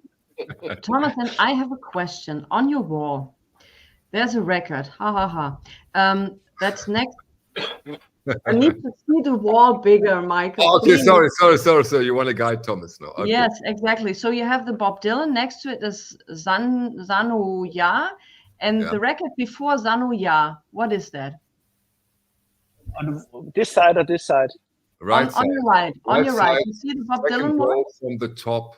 You see the blonde on blonde from Bob Dylan, and So, then, and Oh yeah. it's a And then you really have Zana Yo, and the record before Zana Yo with the woman sitting on the couch or whatever. What record is that? Yeah. 2 Research. seconds. I'll take it down for you. see. You're the best. You now this guy has to take a letter. Look, What's this the is message? brilliant. No, but everybody's been waiting for this moment where Thomas has to do this. This is what everybody wanted to see. How does he get the record? When he climbs on the ladder. Okay. There And you also, go. if you're already on the wall, I saw some people asking about the dark side of the moon. So maybe you can bring that as well and show it. Dark side of the moon.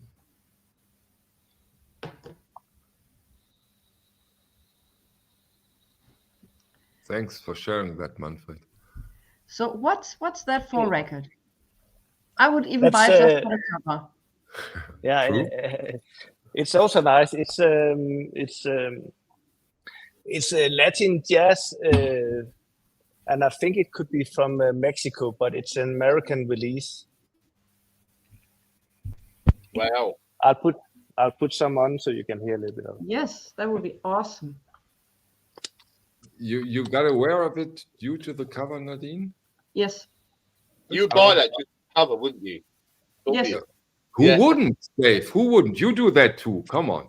Yeah, of course Otherwise, I do. otherwise you have missed so many great records, wouldn't you?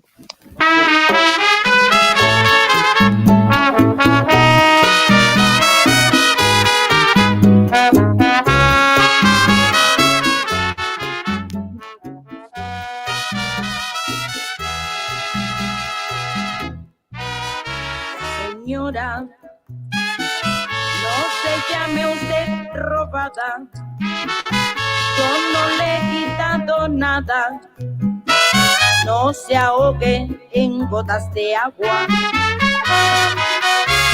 Señora, cuando usted le da su hastío, es cuando lo siento Show me mío. your hands first. Yeah. Thank you.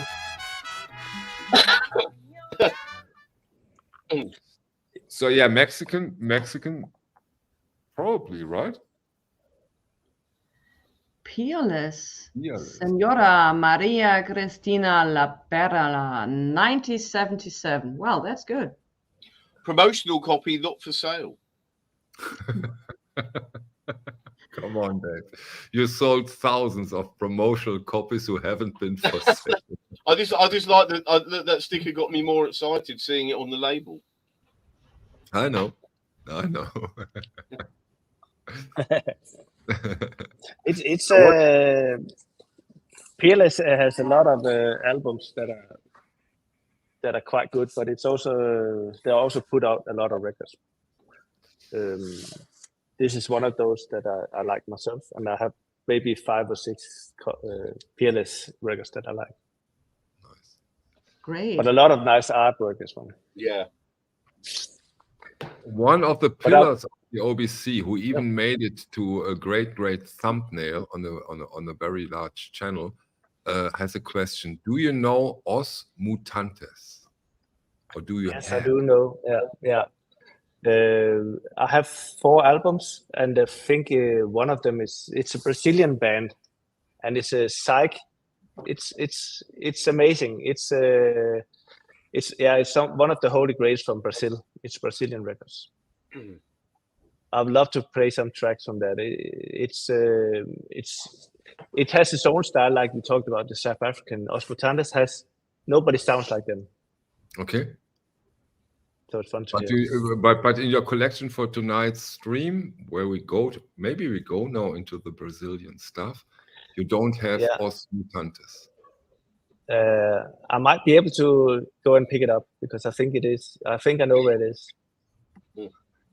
Okay, who do we choose to take over until Thomas finds this record? I have an idea. Dave, how are you tonight? Do you know Os Mutantes, Dave? No, I don't have a lot of Brazilian records, but I do. I've got friends, you know, I know people that collect them, and there's some really, really crazy rare stuff, like Bossa Nova records. This very, very, very, very expensive. Some of them. I know. There's one Bossa Nova 3D. It's got like a 3D piano on the cover with it's like a trio. It's on RCA. There's a lot of labels that you know the label like American labels, you know, but they would have the Brazilian arm, you see. So, I mean, a lot of that stuff. I'm really excited about this next section with Thomas because it'll be interesting to hear some of these rare Brazilian LPs. So, yeah, it's not, and like I said, Thomas is very, very well grounded in his world music, which is great. Jeff, no. Thomas doesn't need 3 hours to get the record, I hope. So don't play the Island label. Well, Chris Blackwell, look, you know, early Island records, you know, it's amazing where they came from, you know. Don't get him started. It was a joke, Dave. Don't get started. No, I want to do it. You, as soon as I get asked to do something like that, I'm just going to crack on and do the history lesson. You know how I roll. I know. I love talking about it. 7 days later. Yeah. Your knowledge about this kind of stuff is there's no second one in the world, I think, who knows that much about it. Well, some people, you know, they do over here. So there's some people, they call me the encyclopedia. Yeah, and rightly they do. You wait until we get into the deep dark realms of obscure classical labels. Yeah. We're gonna have to do something. You know what I can't wait for? You know what I can't wait for? When we do this video in this style, with Thomas playing some of it, the Fela Kuti, because you and Thomas, I think you and Thomas have the largest Fela Kuti collections in the world. Nobody has. Match made in heaven, these two guys on a Fela Kuti stream. Imagine this, Nadine. Yes, that would be mind-blowing. Mind-blowing. Yeah, wow. I've got 2 copies of this, yeah. But you're the only one in the world who has 2 copies of this. Well, I maybe. Well, it's possible. I mean, this is ultra rare, right? You know, I don't think that it is something that, particularly to get one in nice condition, is a nightmare. And it's the sort of thing that turns up every 10 years. And I managed to get. It's the rarest Fela Kuti, Dave. It is. It's his first record on Parlophone from Nigeria. I'll show you. And you know what? It's in the OBC shop, Dave. I saw it in the OBC shop. It's Nadine, in the OBC shop. So if you're looking for another copy, it's in the OBC shop. See, this says EMI Nigeria, but it's definitely a UK press. So and there's 2 versions of it. There's this one with the yellow Parlophone, and then there's one where the Parlophone is silver, right? Yeah. And on the silver one, which I've also got, it says "Made in Nigeria" on the label. But again, to me, it feels like a British Parlophone. So I reckon they pressed very few of them over here, and they shipped them over to Nigeria. That because Fela was in London in the 60s, and he recorded with the Kula Labitos, which is the Cool Cats here. You see, the Cool Cats, and Yeah, I mean that's a killer album. That one, I love it. One of my favorites. But I don't think Thomas has got this actually. Yeah, I don't it's in know. the shop. It's in He the might OBC not shop. have it, but he No, he didn't hasn't. order it. But he didn't order it yet from the OBC. Well, he needs to talk to me, doesn't he? Yeah, probably he does. But definitely, Michael, between the two of us, Yeah, we'll be able to show this every Fela record. You know, literally all, maybe bar one or two. I reckon we could probably show the whole lot. So that'll make for a super. That's because this is really I think this is the most expensive and serious record even the OBC shop, and there has been some serious. I like Justin's comment. I'll be much more nervous than Dave. Exactly. But the thing is, I've had classical records like 20,000, and I'll just be like, yeah, put it on. But you have to be confident when holding. You can't sort of go around going, oh, what am I going to do? You know. Exactly. And you listen to those records, right? You should. Look, of course you should. Must do. I listen to everything, and I can tell you horror stories over all the years. Yeah, I've got a couple, but the thing is, these things are designed to be played. We've all got to remember that. It doesn't, if you get a record, it doesn't matter how rare it is. Play it, put it on, have a look. That's what they're for. So, Thomas is back. I totally agree. I totally agree. And this, I'm not a big fan. I'm a big fan of sealed copies, but I'm only a big fan of the sealed copies because then I got a mint copy, and I will open it and I will listen to it. Yeah. Thomas is back. Look, here he is, the man himself. Have you been successful? Half. Oh. Yeah, I'll bring next time, but I got a reissue of the album here. A reissue. Okay. So we break a rule now, but let's break rules here. Just to hear when we talk about the different feeling that they'll have. I'll just absolutely.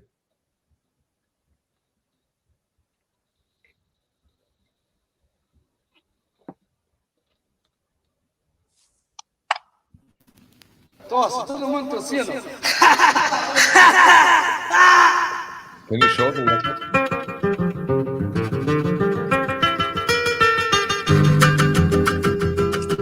Yeah.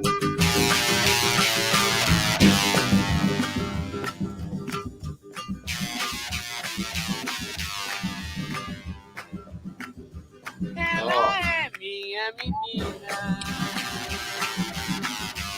Eu sou o No, I know why. Hey Joe asked Ela é o meu amor. E eu sou o amor todinho dela. Chega, mano. A lua prateada se escondeu e só dourado apareceu. Amanheceu. Dave likes it. I know now Dave likes it. Cheirando alegria, pois eu sonhei e acordei pensando nela. Pois ela é minha menina. Thomas is right. It's really got its own style, this music. Really unique, isn't it? Again. Young. Yeah, it has its own personality, and it's very much so. Yeah, so it is a holy grail, but I think you can get it originally. It's 200-300 euro. You can still find them. It's that's reasonable. That's reasonable. Right, it's not that they're not out there because they came in a certain amount. It's not like a rare release. Okay, cool. But they're always beaten up. Yeah, but an amazing tip and amazing recommendation from Hey Joe in that case. Amazing. I love it. Yeah. Highlight. Yeah, it's one of my favorite Brazilian records as well. But now I have something for Nadine. Again, you're always... You're spoiling her, Thomas. You're spoiling her. Complain here. You always have stuff for Nadine. Never, have something for Dave. I have something for Michael. Only Nadine gets this. Yeah, because he knows I have a great taste in music. Probably. He does. And I think this track you might not know. I hope you don't, but it's take a listen here. Okay.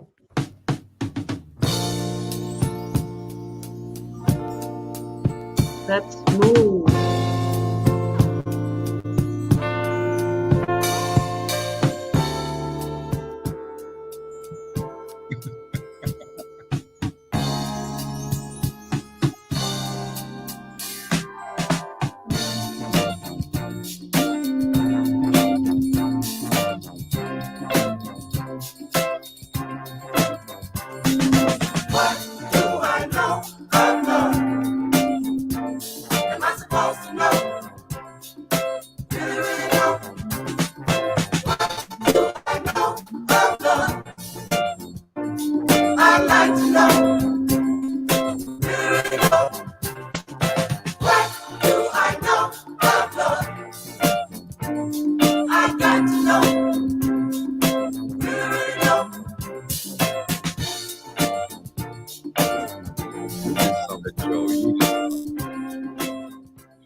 Not for you, Mike. 1982. I love it.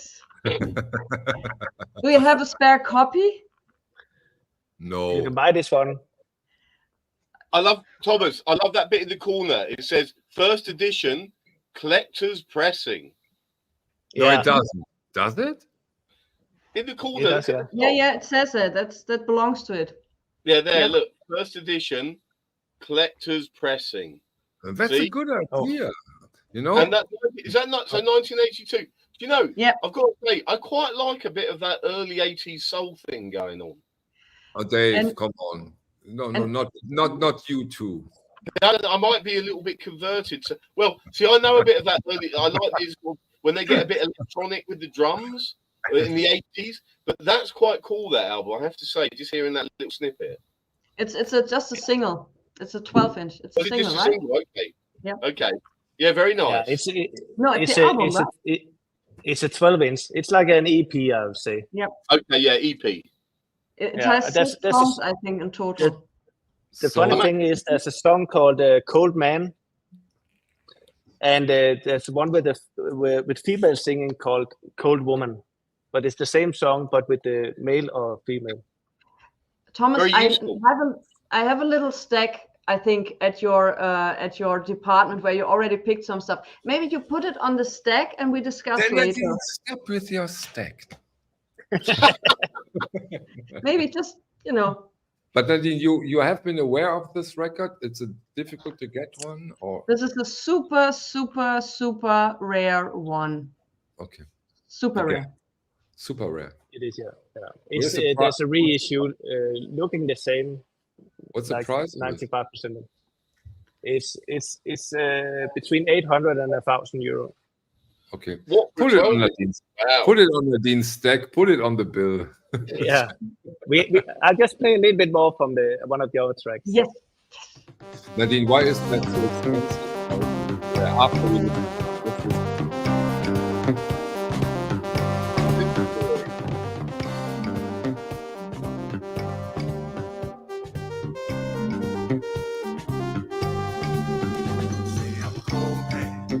You want me? Say I'm cold, man. You need me? Say I'm cold, man. You want some more? Let them up for me. Out the door. Say I'm cold, man. You want me? Say I'm cold, man. You need me? Say I'm cold, man. You want some more? Let them up for me. Out the door. Say I'm cold, man. You want me? Say I'm cold, man. And I'll just jump a little bit to the Cold Woman. other version with the Cold Woman.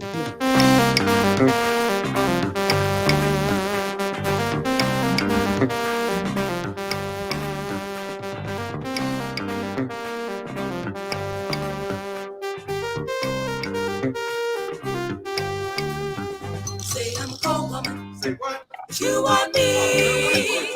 Say I'm a cold woman. But you need me. Say I'm a cold woman. Say what? But you want some more. But where's my love going? Out woman. But you want me, say I'm a cold woman. But you need me, say I'm a cold woman. But you want some more, but when I'm not going out the door, say I'm a cold woman. But you want me. And it goes into some kind of singing. Going out the door. You tell the truth for cheating, I sure won't know. You tell the truth for lying, I sure need to know. Have you heard it before, enjoyed Nadine? that very much, Thomas. Yeah, thank And you. Michael is muted. Nadine, educate us, please. Yes. Why again so expensive? Why again so rare? I was impressed. Less sold. The same old story. Same old story. Build up a reputation over decades. Everybody wants it now. No copies out there, and if they are out there, terrible condition. Blah blah blah. Yada yada yada. Always the same. Exactly. Yeah, and this one doesn't look like anything, so it's True. one of those you could be lucky with this one. Yeah. Okay. I like records that don't look like anything. You know, they're really unassuming. Yeah, but you do have to know about it. And you're right. I love that because there are records out there like that you might people just don't think it's something special, but really it is. You know, they're the you go through and you might just suddenly come across it. So that means you have to know about it and find it in the legendary dollar bin, right?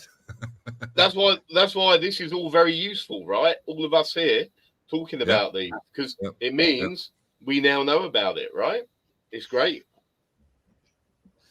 Thomas, Thor wants to know about the Metallicas on the wall. What kind of pressings are those? And maybe in the meantime, until Thomas gets back, Nadine, what's your take on Metallica? Are you vaping? Are you vaping? No, I have very hot tea. No, you have not. I have very hot tea. But my take on Metallica is that they're a great band. They made it through decades and are still up to their game.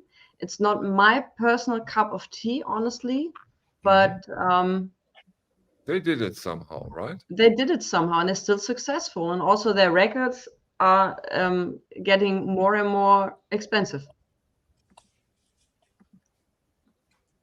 So we have Metallica, Master of Puppets. Which pressing? Which edition, Thomas? It's a UK pressing. Both here is a UK first pressings. Both UK first. Yeah, of course we cannot play Metallica. I think otherwise we really got shut down immediately. Correct me if I'm wrong, but I think that's not possible. No. But you will find them in the OBC shop. And at least the one who buys them can listen to them. Yeah, Metallica. You know, where was it? It was on yesterday's stream I did on the Atlantic 75, where I got asked about Metallica and another hard rock band. It was Iron Maiden. And you know, I'm this close to get the OGs. Dave, what's your take on Iron Maiden, as you have offered quite some of those Iron Maidens? I have actually, yeah. I had some very nice originals, very clean copies. And again, there were a couple of them that were lovely because they had some cutouts inside from a magazine around the time, you know, showing Metallica's first tour and all the tour, like, you know, this was their pre-stadium days, having their own jumbo jet days, right? And they were just playing in little places around the UK, and how things changed. Dave, do you remember your pre-jumbo days? How was it now that you have one since decades? How is it? Do you remember how it was without it? Private jets just down the. It's just being fueled at the moment, so I can. I'll go off to the Virgin Islands for Christmas. Right? Oh, that's nice, Dave. Thank you so much. Thank you so much for staying with us all this time. And inviting us to the islands. We are waiting. So Michael and me, we are close to the same airport. So no need okay. to pick up, you know, the Pick two of you up us. on the way, yeah? Yeah, and Thor is very deep into those Metallica and records like that. If you're into rock, heavy metal, Thor's Vinyl Hammer is your channel. And if he says that those are great sounding presses, you can trust his verdict. All those is stuff when it comes to the metal. Yeah, the Metallica, one of the guys, the drummer is Danish, Lars Ulrik. True. Yeah. More and more and more cool stuff comes from Denmark. Fashion, furniture, food. Denmark is really like Great Britain in the 16th century. Yeah. There are some good things. There's a good film. I like the film Pusher, Danish film. Very good. First film with Mads Mikkelsen. Yeah, have you seen that? Yeah. Brilliant film. That's cool. Yeah. I worked a lot with Mads. Really? My normal work is a film producer, and Right. I think Mads been to most of the movies I did. Really? Nice. Oh, yeah, of course. That's Mikkelsen, yeah. I made a TV series that I produced and made myself just with one single camera, and we had another Danish guy working there, but he was not allowed because of another TV channel, and we called Mads and said, "Can you help us? Just 10 minutes. Just if you're in it for 10 minutes, we will be okay." And he ended up having so much fun, so he was like the leading character for the whole TV series. Oh, that's brilliant. Wow. And something we did, for no money. It's true, Michael. But I'm not DJ Shadow. I'm sorry. I'm just not. We are working on it, but I'm not. Yeah, but when it comes to movies, for me, I'm such a big fan of Lars von Trier. I think that was my favorite director of the 21st century. I'm a huge Lars von Trier fan. Huge. But okay. He's an artist. He's amazing. Yeah. Back to music. That's difficult now. Okay, I found a little bit fun track that I will put up on OBC as well. I have an extra copy of. And Dave, this has some nice drums that you know that I like. It's one of those. You've been trying to hide it. On those records, yeah. On those records, the drum. This one has some really nice drums. It doesn't look like anything like it. But, it looks like a record who only has a piano. Yeah, but listen to this. Okay.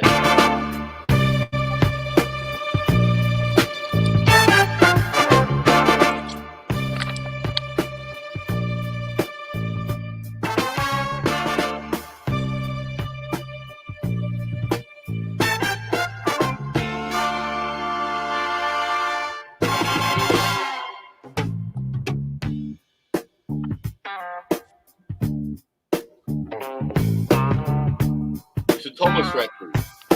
Yeah, but it's not a record. Look at the jacket, Dave. Look at the jacket. Girl we passed. What a surprise, right? Just tried to stand me down. Oh, yes, she did. And when I looked at you, looked down at the ground. Now, I don't know who she is, but I think you do. Ooh, dadgummit, who is she? You know, when you listen to this record, we all What is know she? how it would sound on our hi-fi equipment, right? We all can think about how this will be. Sounds amazing. This is one of those. 1978. My God. Yeah, it's amazing. Nadine, educate us again. No, I think Nadine wants that on her pile. That's why she's giving that face sort of nodding. The pile again. I start to love this pile, Dave. Nadine's pile of records building up. Yes. Yeah, the big. The day- Then there comes the big payday. The day Nadine arrive, I will stop working after that. I would just enjoy it. You'll be able to go to a beach in Barbados and drink cocktails, Thomas, won't you? Yeah. Right. But Thomas, that depends we on have if to you find the rename. topic We or have not. to rename this series from Thomas Busk Amazing Walls of Record to Nadine's Pile. No, do you know what? We should have another video, another camera here with Nadine's pile, and we can show it slowly building up.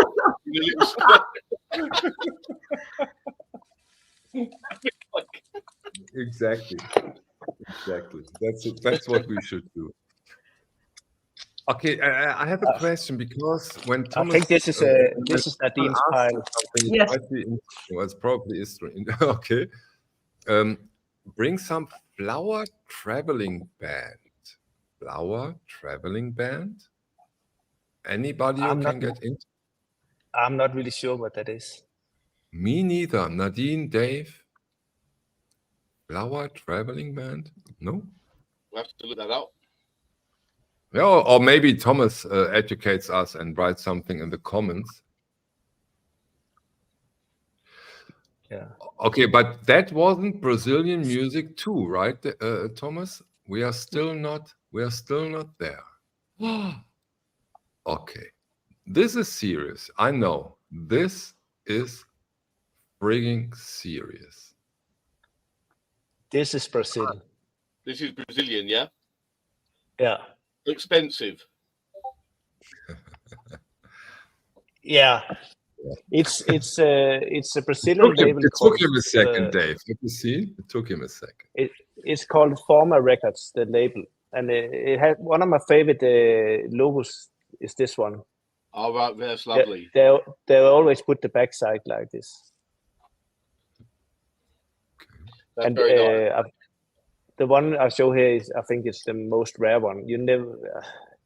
I've never seen a proper copy of this one, and this one is also smashed up. But I'll play a little bit. Yeah, it's the cover looks quite nice. I'm just looking at the edges of it. It just seems quite. It seems pretty good to me.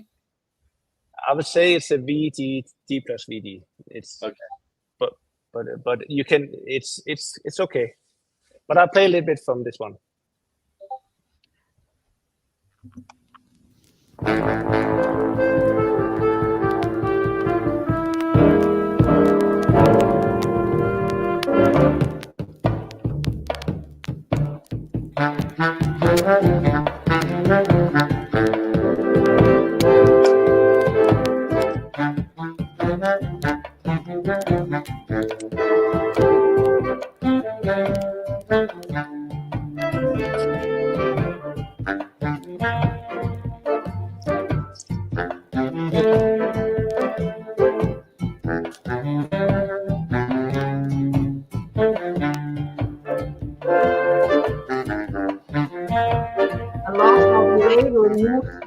Looks like a pen and it's moving around. I like that. Like looking at a vertigo almost. Yeah.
This has a bossa nova touch, but a very slight, very soft bossa nova touch, right? But it's there, isn't it? Correct me. It is, yeah. I have the feeling that it's elephants playing bossa nova. It's like the big guys. Okay. yeah. Nice touch. Like it. Like Dave, Bossa Nova. You're a Bossa Nova guy. I like a bit of that. Yeah, I can handle that. I can go with the flow on this. I like a bit of this sort of Brazilian style. Like again, the jazz elements to it are great. Yeah, you can hear it in that. It's pretty serious music going on. Yeah, so lovely. Very, very cool. That you have a favorite Bossa Nova record? No, I've got a small handful, but I'm not really big. You know, I've got some of the famous ones that we all know. Yeah, but what's interesting, looking more at these actual Brazilian records and these rare ones. This is the stuff. You know, this stuff doesn't turn in the UK. Yeah, and not the Brazilian stuff that is made for outside Brazil, for abroad, right, for America, Europe. So this is the original. This is the Brazilian stuff. I hope. Dylan is still here. Dylan is from Brazil, and Dylan's father had a record store in, correct me if I'm wrong, Dylan, in Rio de Janeiro in the 80s. So he really did this stuff.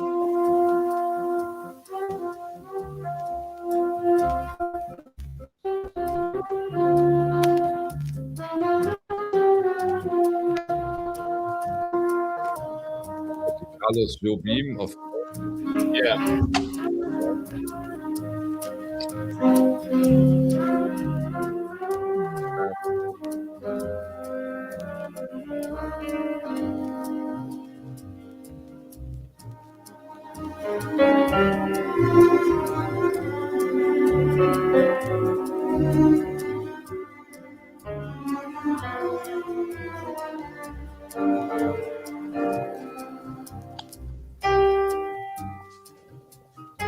Yeah, right. I don't remember that, but right, we didn't mention the name.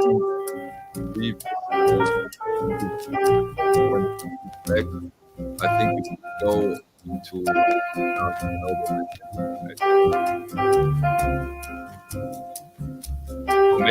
maybe Justin Peters. Ikke færdig. Come again? Wait.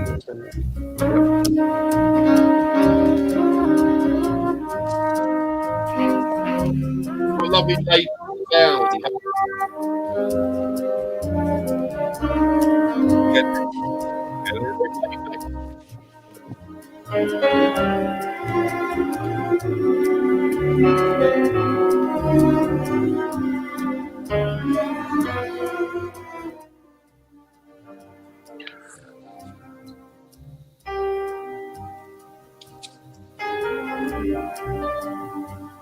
So those are all human records, right?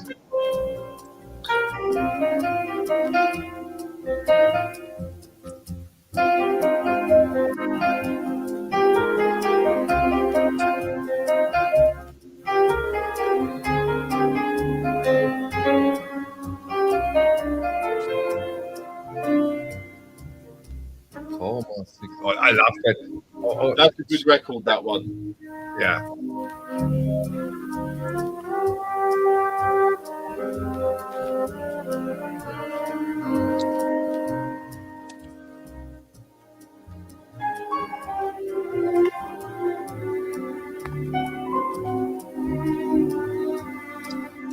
Yes, Stefan, it does, but it's meant to be. I think this music is meant to hit your heart, right? That's the whole idea, in a way. Yeah, that's all the albums has a really good feeling to it. You can hear like the first one is a little bit more special, so it goes in different directions. Yeah. And this Antonio Carlos Jobim is one of the most Thomas, popular can ones you please show for Michael Ritz the very first one, the rare one again, because we didn't mention the title and the artist, I think, and we should. So I cannot read it. No, I can. Yeah. Coisas Moacin Santos. Now. Yes. Hello to Australia. Already awake or still awake? This guy now lives at the good end of the world. Summer is starting over there, Dave.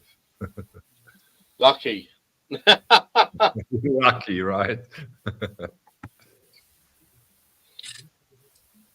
Hey, Analog City. Yeah, we are here for 2 hours and 50 minutes. But hey, so what? Let's. It's the last stream of the year, so go for it. And we are having a good time. So yeah. First time I drink vodka on a stream. I thought that was water. I thought that was water when you picked up. No. When I stand up and get a drink, it's serious. But I had to, after this week, I just had to. And I thought, hey, so what? Now, what I really thought was, fuck it, but I cannot say that on the stream. I think you passed the watershed now, so you're all right. Yeah. Enough water. I just woke up. Okay. David just woke up. Okay. But please, all those American viewers, consider it's late in the evening here in Europe. It's not morning time. So when Nadine is drunk, it's not that she's at lunch. She's at dinner. Yeah, and I wish I would be drunk. I don't have any alcohol up here at the moment. What's the matter with you? Hey, Dave, I already drank it last weekend. Are you at your second beer yet? Yeah, no, I've had the second one. In fact, I've drunk this one. I'm going to go get my third now. Third beer time. Yeah. Third beer time. Okay. Third beer time. Yeah, I'll go and grab it and come back. Let's go crazy tonight. So what? We are, aren't we? Look, the music has been top tier. Yeah, it's right up there. So let's do it. So even Hey Joe says nothing wrong with day drinking. I don't know if I agree. I don't know. Nothing wrong with day drinking. It depends what time you're thinking about. 6 in the morning. It depends whether you're still going from the night before. That's true too. I'll be back. I'll play a good track for good feeling. Do that. For good beer.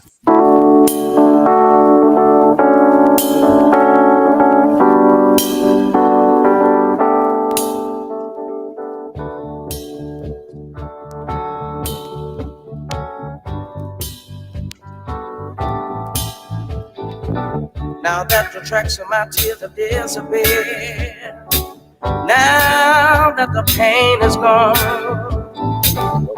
after I made it through this lonely year, after I made it on my own, Dave, do you know it? You come back after treating me so cold. I can't resist it. Want to dominate my soul. From one year to the other. You keep coming back. Just to hurt me more. Sometimes I hate to. You keep coming back just to hurt me more. But it's a little bit the same with the soul, like it's reggae. It's endless. There's so many good records out there. Okay, I've got to say, we definitely need the camera with the Dean's pile of records. We have to have that because I could just see it. There's one after the other on this stream that's just going on to it at the moment. I think the next wall will be the Nadine wall. The Nadine wall, exactly. Okay, Nadine, tell us about it, please. Also, was released in 1974, and it's called 100% Pure Poison, a record I've been looking for a long time. Also difficult. Who cares, Nadine? And well, he now plays it. No, you could listen to it, right? Yeah, it's from the UK actually. That's really amazing. Tom and Dave, you should know that one. Okay. Dave, you should know that one. No, I I'm just kidding. Come on, it's kidding time. Oh, it's on the MI. Okay. Yep.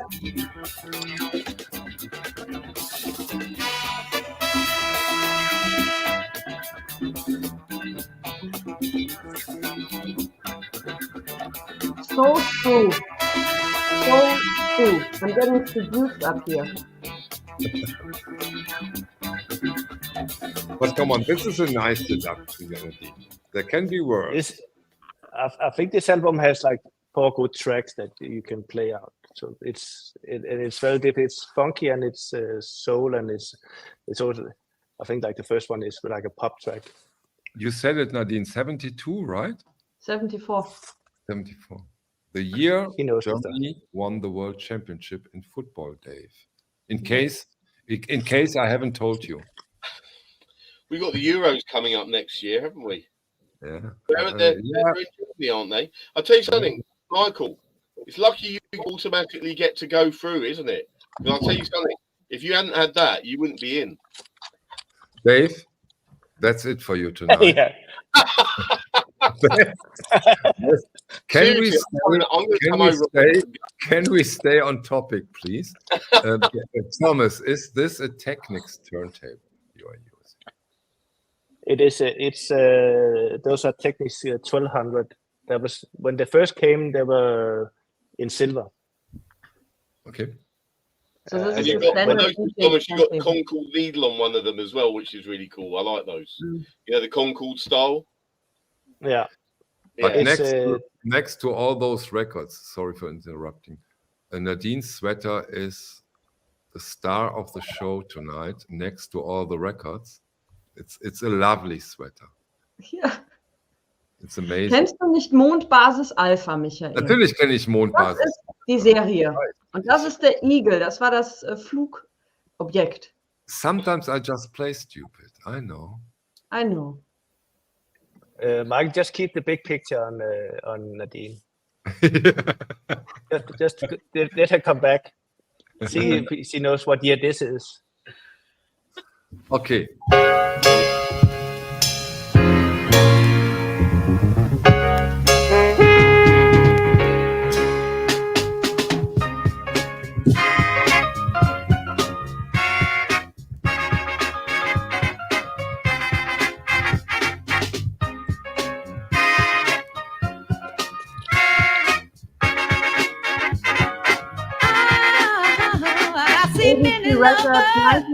Go separate ways after a year of warmth and bliss. This puzzles me, cause it's plain to see. I have a new title for something's happening to Thank you, Tom. Very clickbait. Reducing Nadine. Yeah. You're welcome. Something else I like, by the way, on this. Look at the corner and there's the old price. I actually like an old price picture on the record. I think that's cool. Look at it. It says 475, yeah? Stereo. Where did the number one with 478. Stereo. What year is this, this one? Sorry? What year is this one? I think early 70s. 72 or 73, around that time. Also So very the- rare one. Why so special? Same old story or famous story? Okay. Came out in the US. Mhm. Why does Thomas have all those records and you don't, Nadine? Because I have a shitty collection. No, you don't. No, you don't. No. But there's going to be a swap now. Swap? Careful with the record, Thomas. He's going like that. He's just going to throw them around now. He's going to destroy the wall, yeah? It doesn't matter to him because he has spares. Just a spare copy. Yeah, put it exactly on my pile. Exactly. I found this record today, and a funny thing is like this was the inspiration for Amy Winehouse Yeah. Yeah. for her look and style. Oh, cool. You can see that. The Ronettes, yeah. That's so Amy Winehouse. Yeah, Yeah, it's Be My Baby. What the Phil Spector, he married her and they divorced, and she didn't she die some time ago? This is the famous album which includes Be My Baby, and it's also very rare. Mm. Nadine, And don't it's, be so frustrated. Come on, you have a I'm chance to see them. going to the gas stations where they still sold liquor once the stream is over. You are killing me, guys. So Thomas Books also seems to like this one. Yeah, it's not. It's also Phil Spector who produced this one. There is a question from Jefferson from Tubelandia, Thomas. Can't find the Lynn Belladonna LP on Discogs. Is it that rare? Seems so. It's I don't know what it is. But I'm a picture guy. I need to see the picture. I probably something we showed here today. Probably. Yeah. Yeah, that's the soul one on EMI that you played, Thomas. You know, with is that the Poison one? Yeah. Yeah. Jefferson, it's called 100% Pure Poison. That's the group, and it's coming. The album is called Coming Right at You, and this you'll find on Discogs. Okay. Thank you. And it's reissued as well. Yep. If you're into that. You want to hear a Zambian song that I really, really love? Of course we. Imagine we would say, no, please don't, Thomas. Imagine that. Of course. You'll get it anyway. But I got the feeling of Lou Reed when I hear this one. Okay.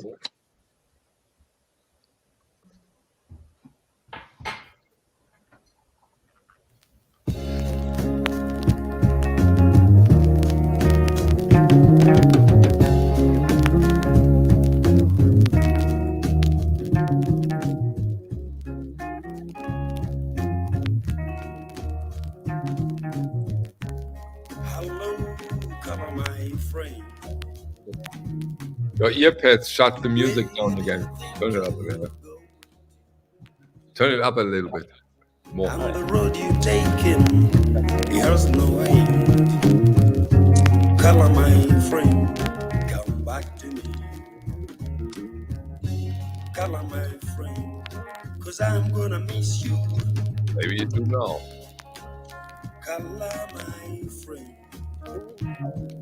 You know, this is an example for the earpad. Yeah, now see, Thomas comes closer and the music goes up. We have to figure this one out. Yeah, we will find out. But I'm alone today, so.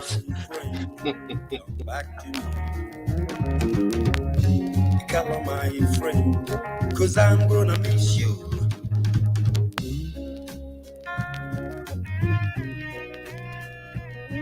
Brilliant. Yeah, it was reissued in the Zamrock vinyl release box set. Great one. Yeah. And I think it's one of the best ones on Sam Records. It's a really, really nice record. Show you this one as well. Was that reissued as well? No, I don't think so. No, it wasn't in the box set. I don't know if it's been reissued, but it wasn't in the box set. And this guy who did this one, he lives in Denmark. He lived in Aarhus. Okay. On the road you taking. But Dave, Zamrock is quite up your alley, right? Sorry? Zamrock is quite up your alley, right? I've sort of been exposed to it a bit more through this, but it's not an area that I've really bought. You know, I've bought many records in at all. So this is an education for me seeing all these. Yeah. I look at that jacket, Dave. Sorry to interrupt. The jackets are amazing. Wow. Come play it. Thomas, please play a song from that album. I just want to hear when I see this jacket. Oh my god. Oh my god. 'Cause I'm gonna miss you.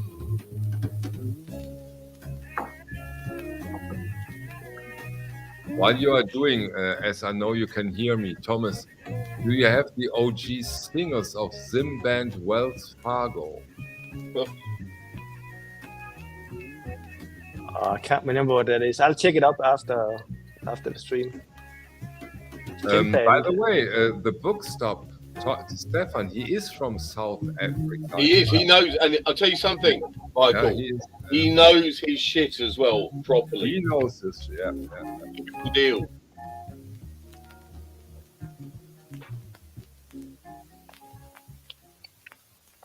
Gustavo, we have gone through a couple of dozens of those 20 minutes, 30 minutes ago.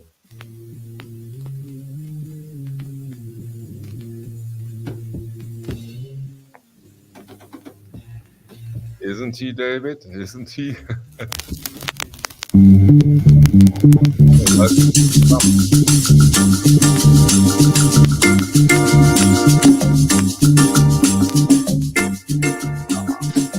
Amalume, amalume. No problem. Amalume le kanimoa. Amalume, amalume. Amalume le kanimoa. Amanizo daena. Akan panjele Amanizo akan panjele mankwala. Dave, is this cool or is this cool? This is brilliant. This is very cool. This one, and that's the one with that man.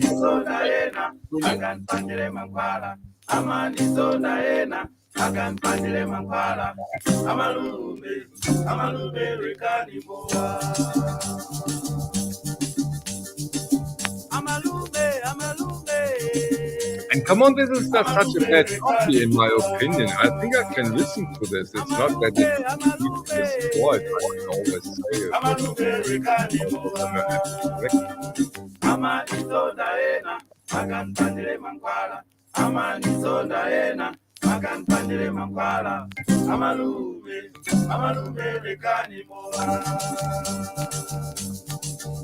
Right,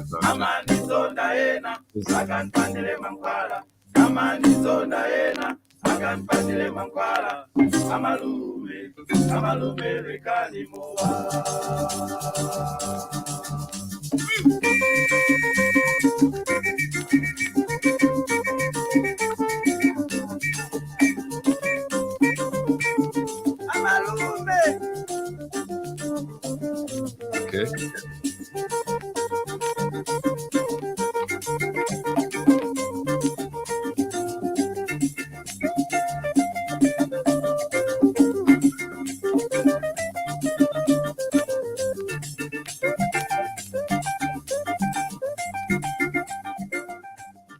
I think again you can always hear that it's a reggae a record from Zambia.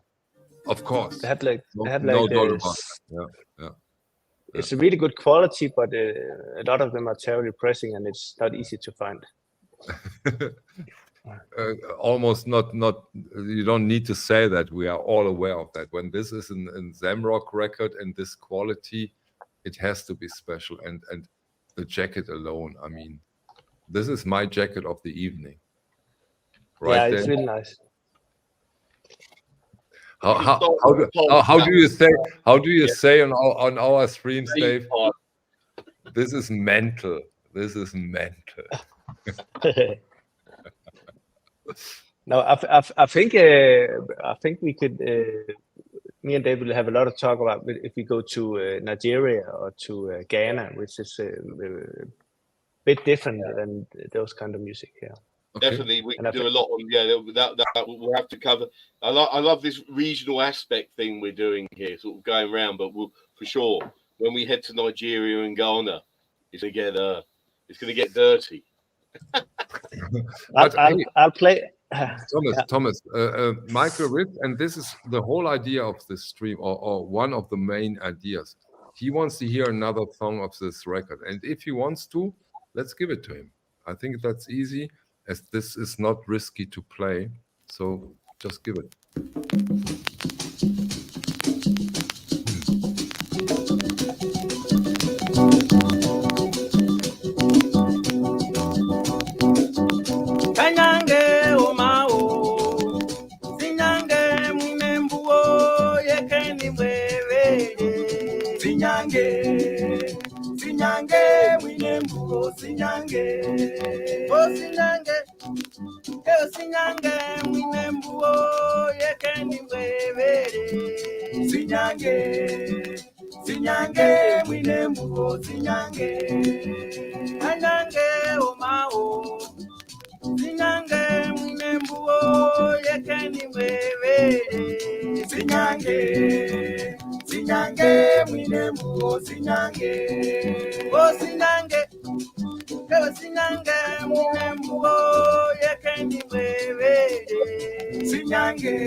Good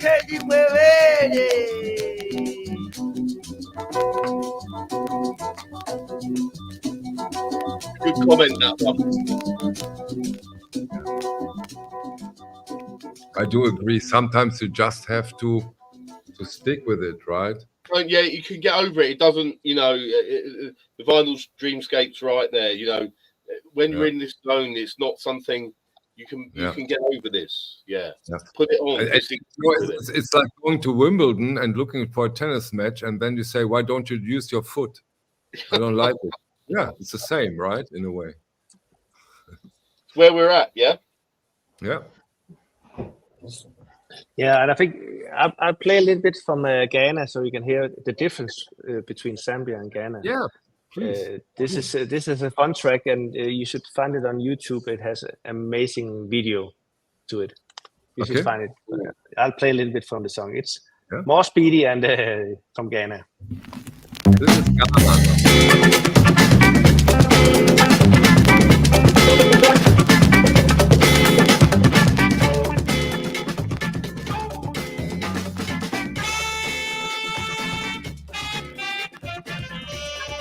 I know this record, yeah. You know it? Yeah. Can you put it up again a little more because it's a headphone?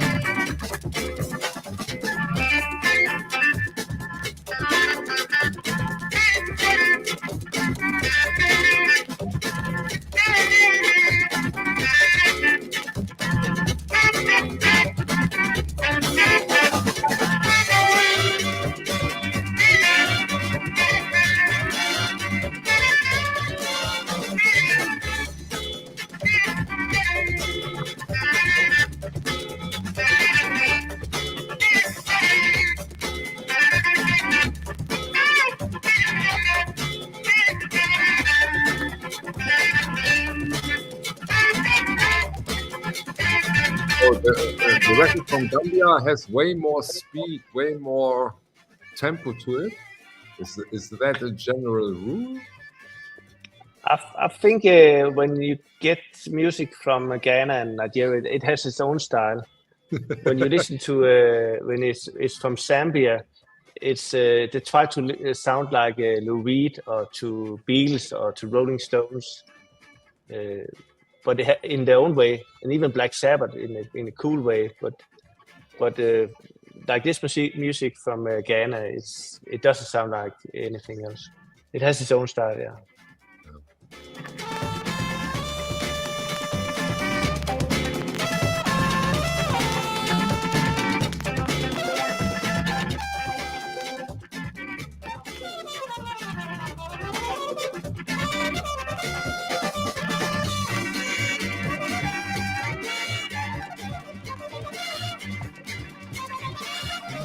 They for sure go for it, right?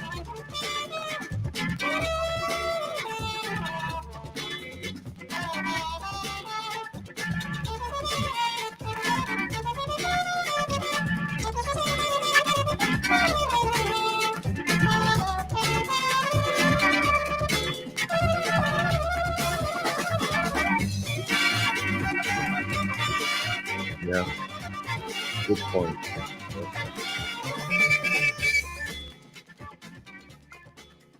Yeah, definitely watch the video. It's amazing.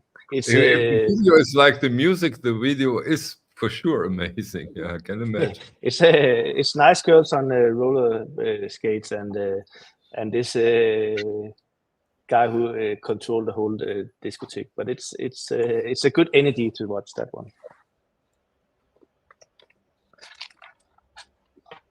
Earlier today, it's one of those I'll put up.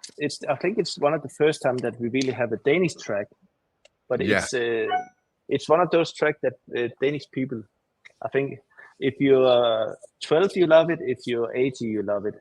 It's a Danish guy called Sten Jørgensen who had a band called Sort Sol, Black Sun, and he used to be in punk bands, but lately he put more like a rock up. But this is a slow track that became really famous in Denmark. I'll just play a little bit. Yeah. And I promise you, 80% of you will love this song. I have the honor and pleasure to listen to it. You are up for an amazing song now. It's one of my favorite Danish songs.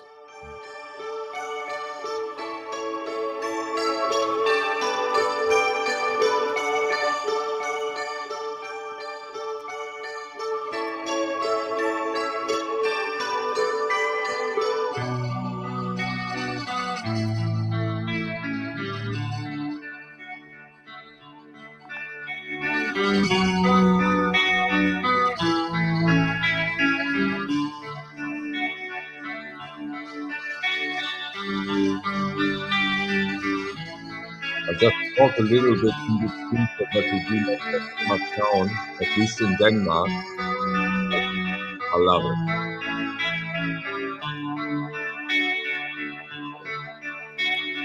There is a liquid sky all over the world. Tonight it comes for your body. It comes to set your soul alight. The cards have been dealt. From our hands they will melt. There is a liquid sky all over the world tonight.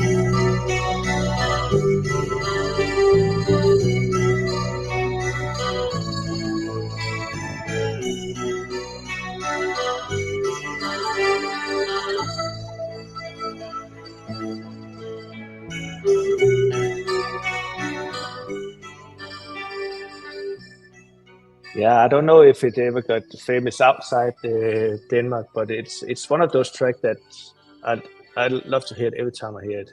Yeah, it's wonderful, and I can imagine that the whole country of Denmark loves it and is proud that you have an artist who put out this song. And by the way, the cover art it's amazing. It's pretty cool, actually. The cover, I love the cover. Yeah. Yeah, and they're some of the Danish punk guys. So every time they played out, everybody wants to hear this song. And the guy who wrote it, he was like, I can't play it anymore. I can't play it anymore. So don't expect to hear it when the curse of a one-hit wonder, in a way, right? Yeah, it is. Yeah, but they did all the albums they did are really good. And Sten Jørgensen, who's the singer, has a solo career after this. And I was in the Abbey Road studio recording an album together with him, where we took a lot of his favorite tracks and made them into an album. Nice. Will we see a copy of this one in the OBC shop too? I'll put this copy up. Okay, cool. So if anybody wants it, it's amazing. Yeah, it's not a very cheap record by now, right? It's quite. It's around €100, I think. Yeah. See, but I will look it up, not to be on that. Yeah. Sure. Okay, we are closing in on the 3-hour mark. The longest stream. The longest stream. In the history of getting down to the liquor store. Actually, I saw her face then. Dave, you know me too well. I think the face is like, I need something to drink. I so need something to drink. Next time we have the history of my channel. So, is this the longest one, Michael? This is for sure the longest one. I never ever did almost 3-hour stream. I don't think the one with Bernie Grundman, because he was quite active.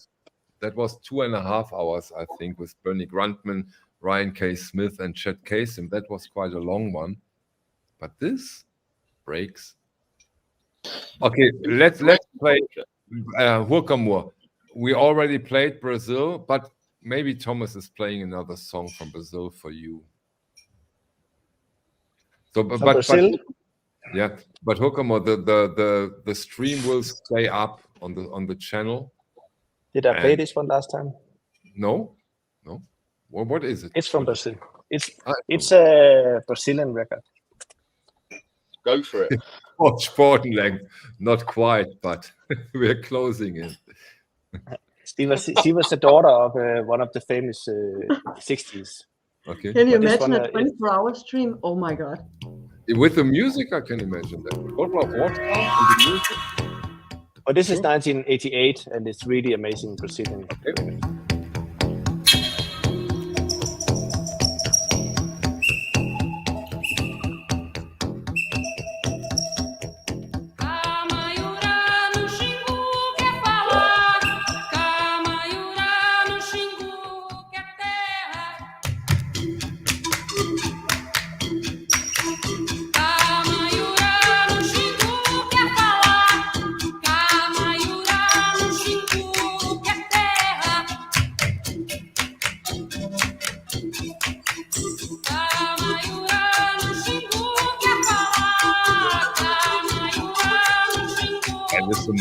This is amazing.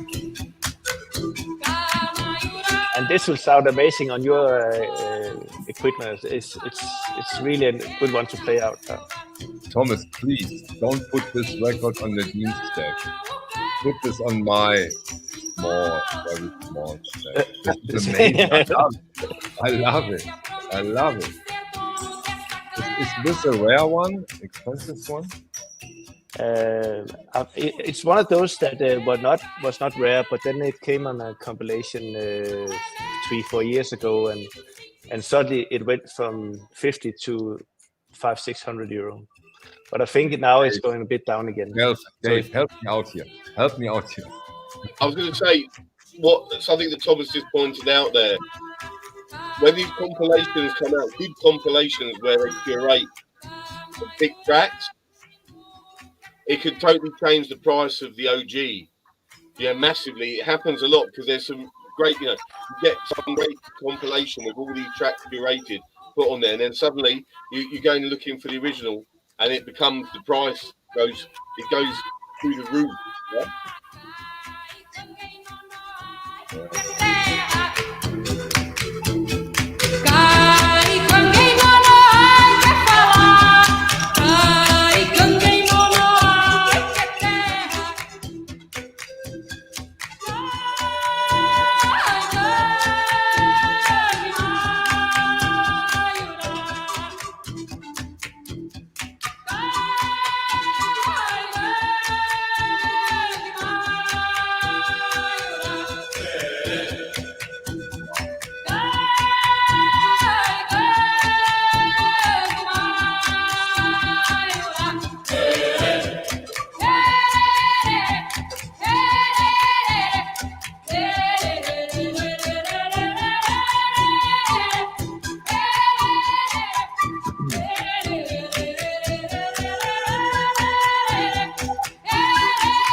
The whole record like this or totally different? Can you play another song from this one, if possible? Yeah, like this is the top track, but the whole album is a good listening record. It's not like I don't think there's another track that for playing out, but for listening, it's an amazing. You sit through it. I get it. Yeah, okay. And I saw one of the comments. It's Elis Regina, which is one of the really famous ones from the 60s. It's her daughter. Thank you for the comment. I played with her father this summer. Amazing experience. Okay. Oh, nice. Nice. Welcome, Elisa.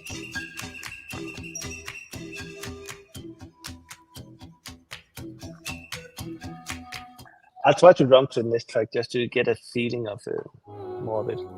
Onde eu vou em segundo, quando começo a pensar, pensamento parece uma coisa à toa, mas...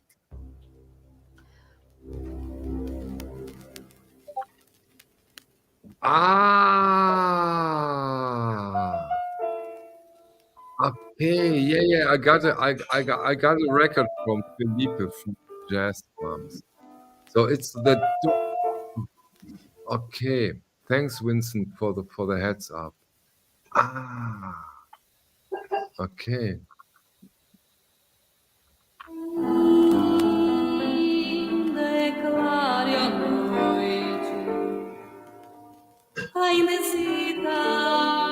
So it is a nice album, but it's nice. Nice. Yeah. So keep that, Thomas. It will get more expensive after the reissue, even more. So get the original now, because after the reissue, it will skyrocket, probably. Yeah. But it's one of those tracks really nice to play out. It's.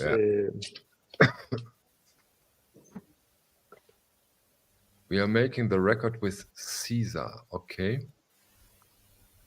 Okay. Oh, nice. Thanks for sharing. You want to hear more, or? Of course. Thomas, I know that you have a long way home. Yeah, I my wife just arrived, so that was why I was out. So I gotta pick up. Shall we go out with a Christmas song? What? We come on. Okay, I'll find one. I'll play one here before the Christmas song, and I'll find a Christmas song. You find a Christmas song that goes. Every time I hear them play, we all want to see that. When I know ain't no music like the one I love. It's a reggae. Ain't no music like the one I love. Ain't no music like the one I love. Every time I hear the drum and the bass, I can see the daughters moving up new ways. Every time I feel the rhythm flowing, I can see the brethren coming on the place.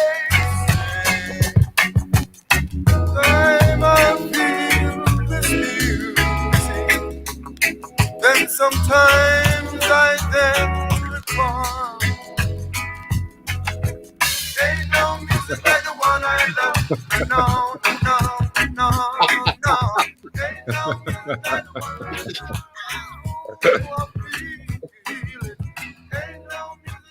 one I love this album. It's Anton Ellis, and I think he's one of those artists which were in between the soul and the reggae. Yeah.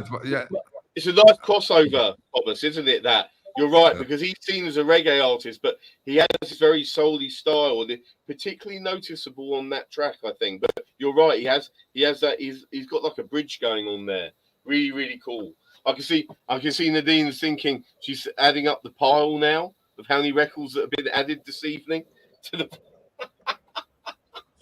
I need to figure out if I need to sell my car. You have several, Nadines. You have several cars. You're making up rumors, I'm just kidding. And I found a Christmas tune to finish up with. So what we do now is, before Thomas plays it, we play that for 20-30 seconds, and then we just go out without a word. But before we do this, I just want to say thank you, and I want to wish every one of you and your loved ones a wonderful, wonderful Christmas time, and we see us again next year. And we go on with that. We will improve. We will do wonderful streams, and I can't wait. And I have to say thank you to Dave, to Nadine, and especially to Thomas for this wonderful evening. Thank you so much. Thank you. You're welcome. You guys. It was awesome.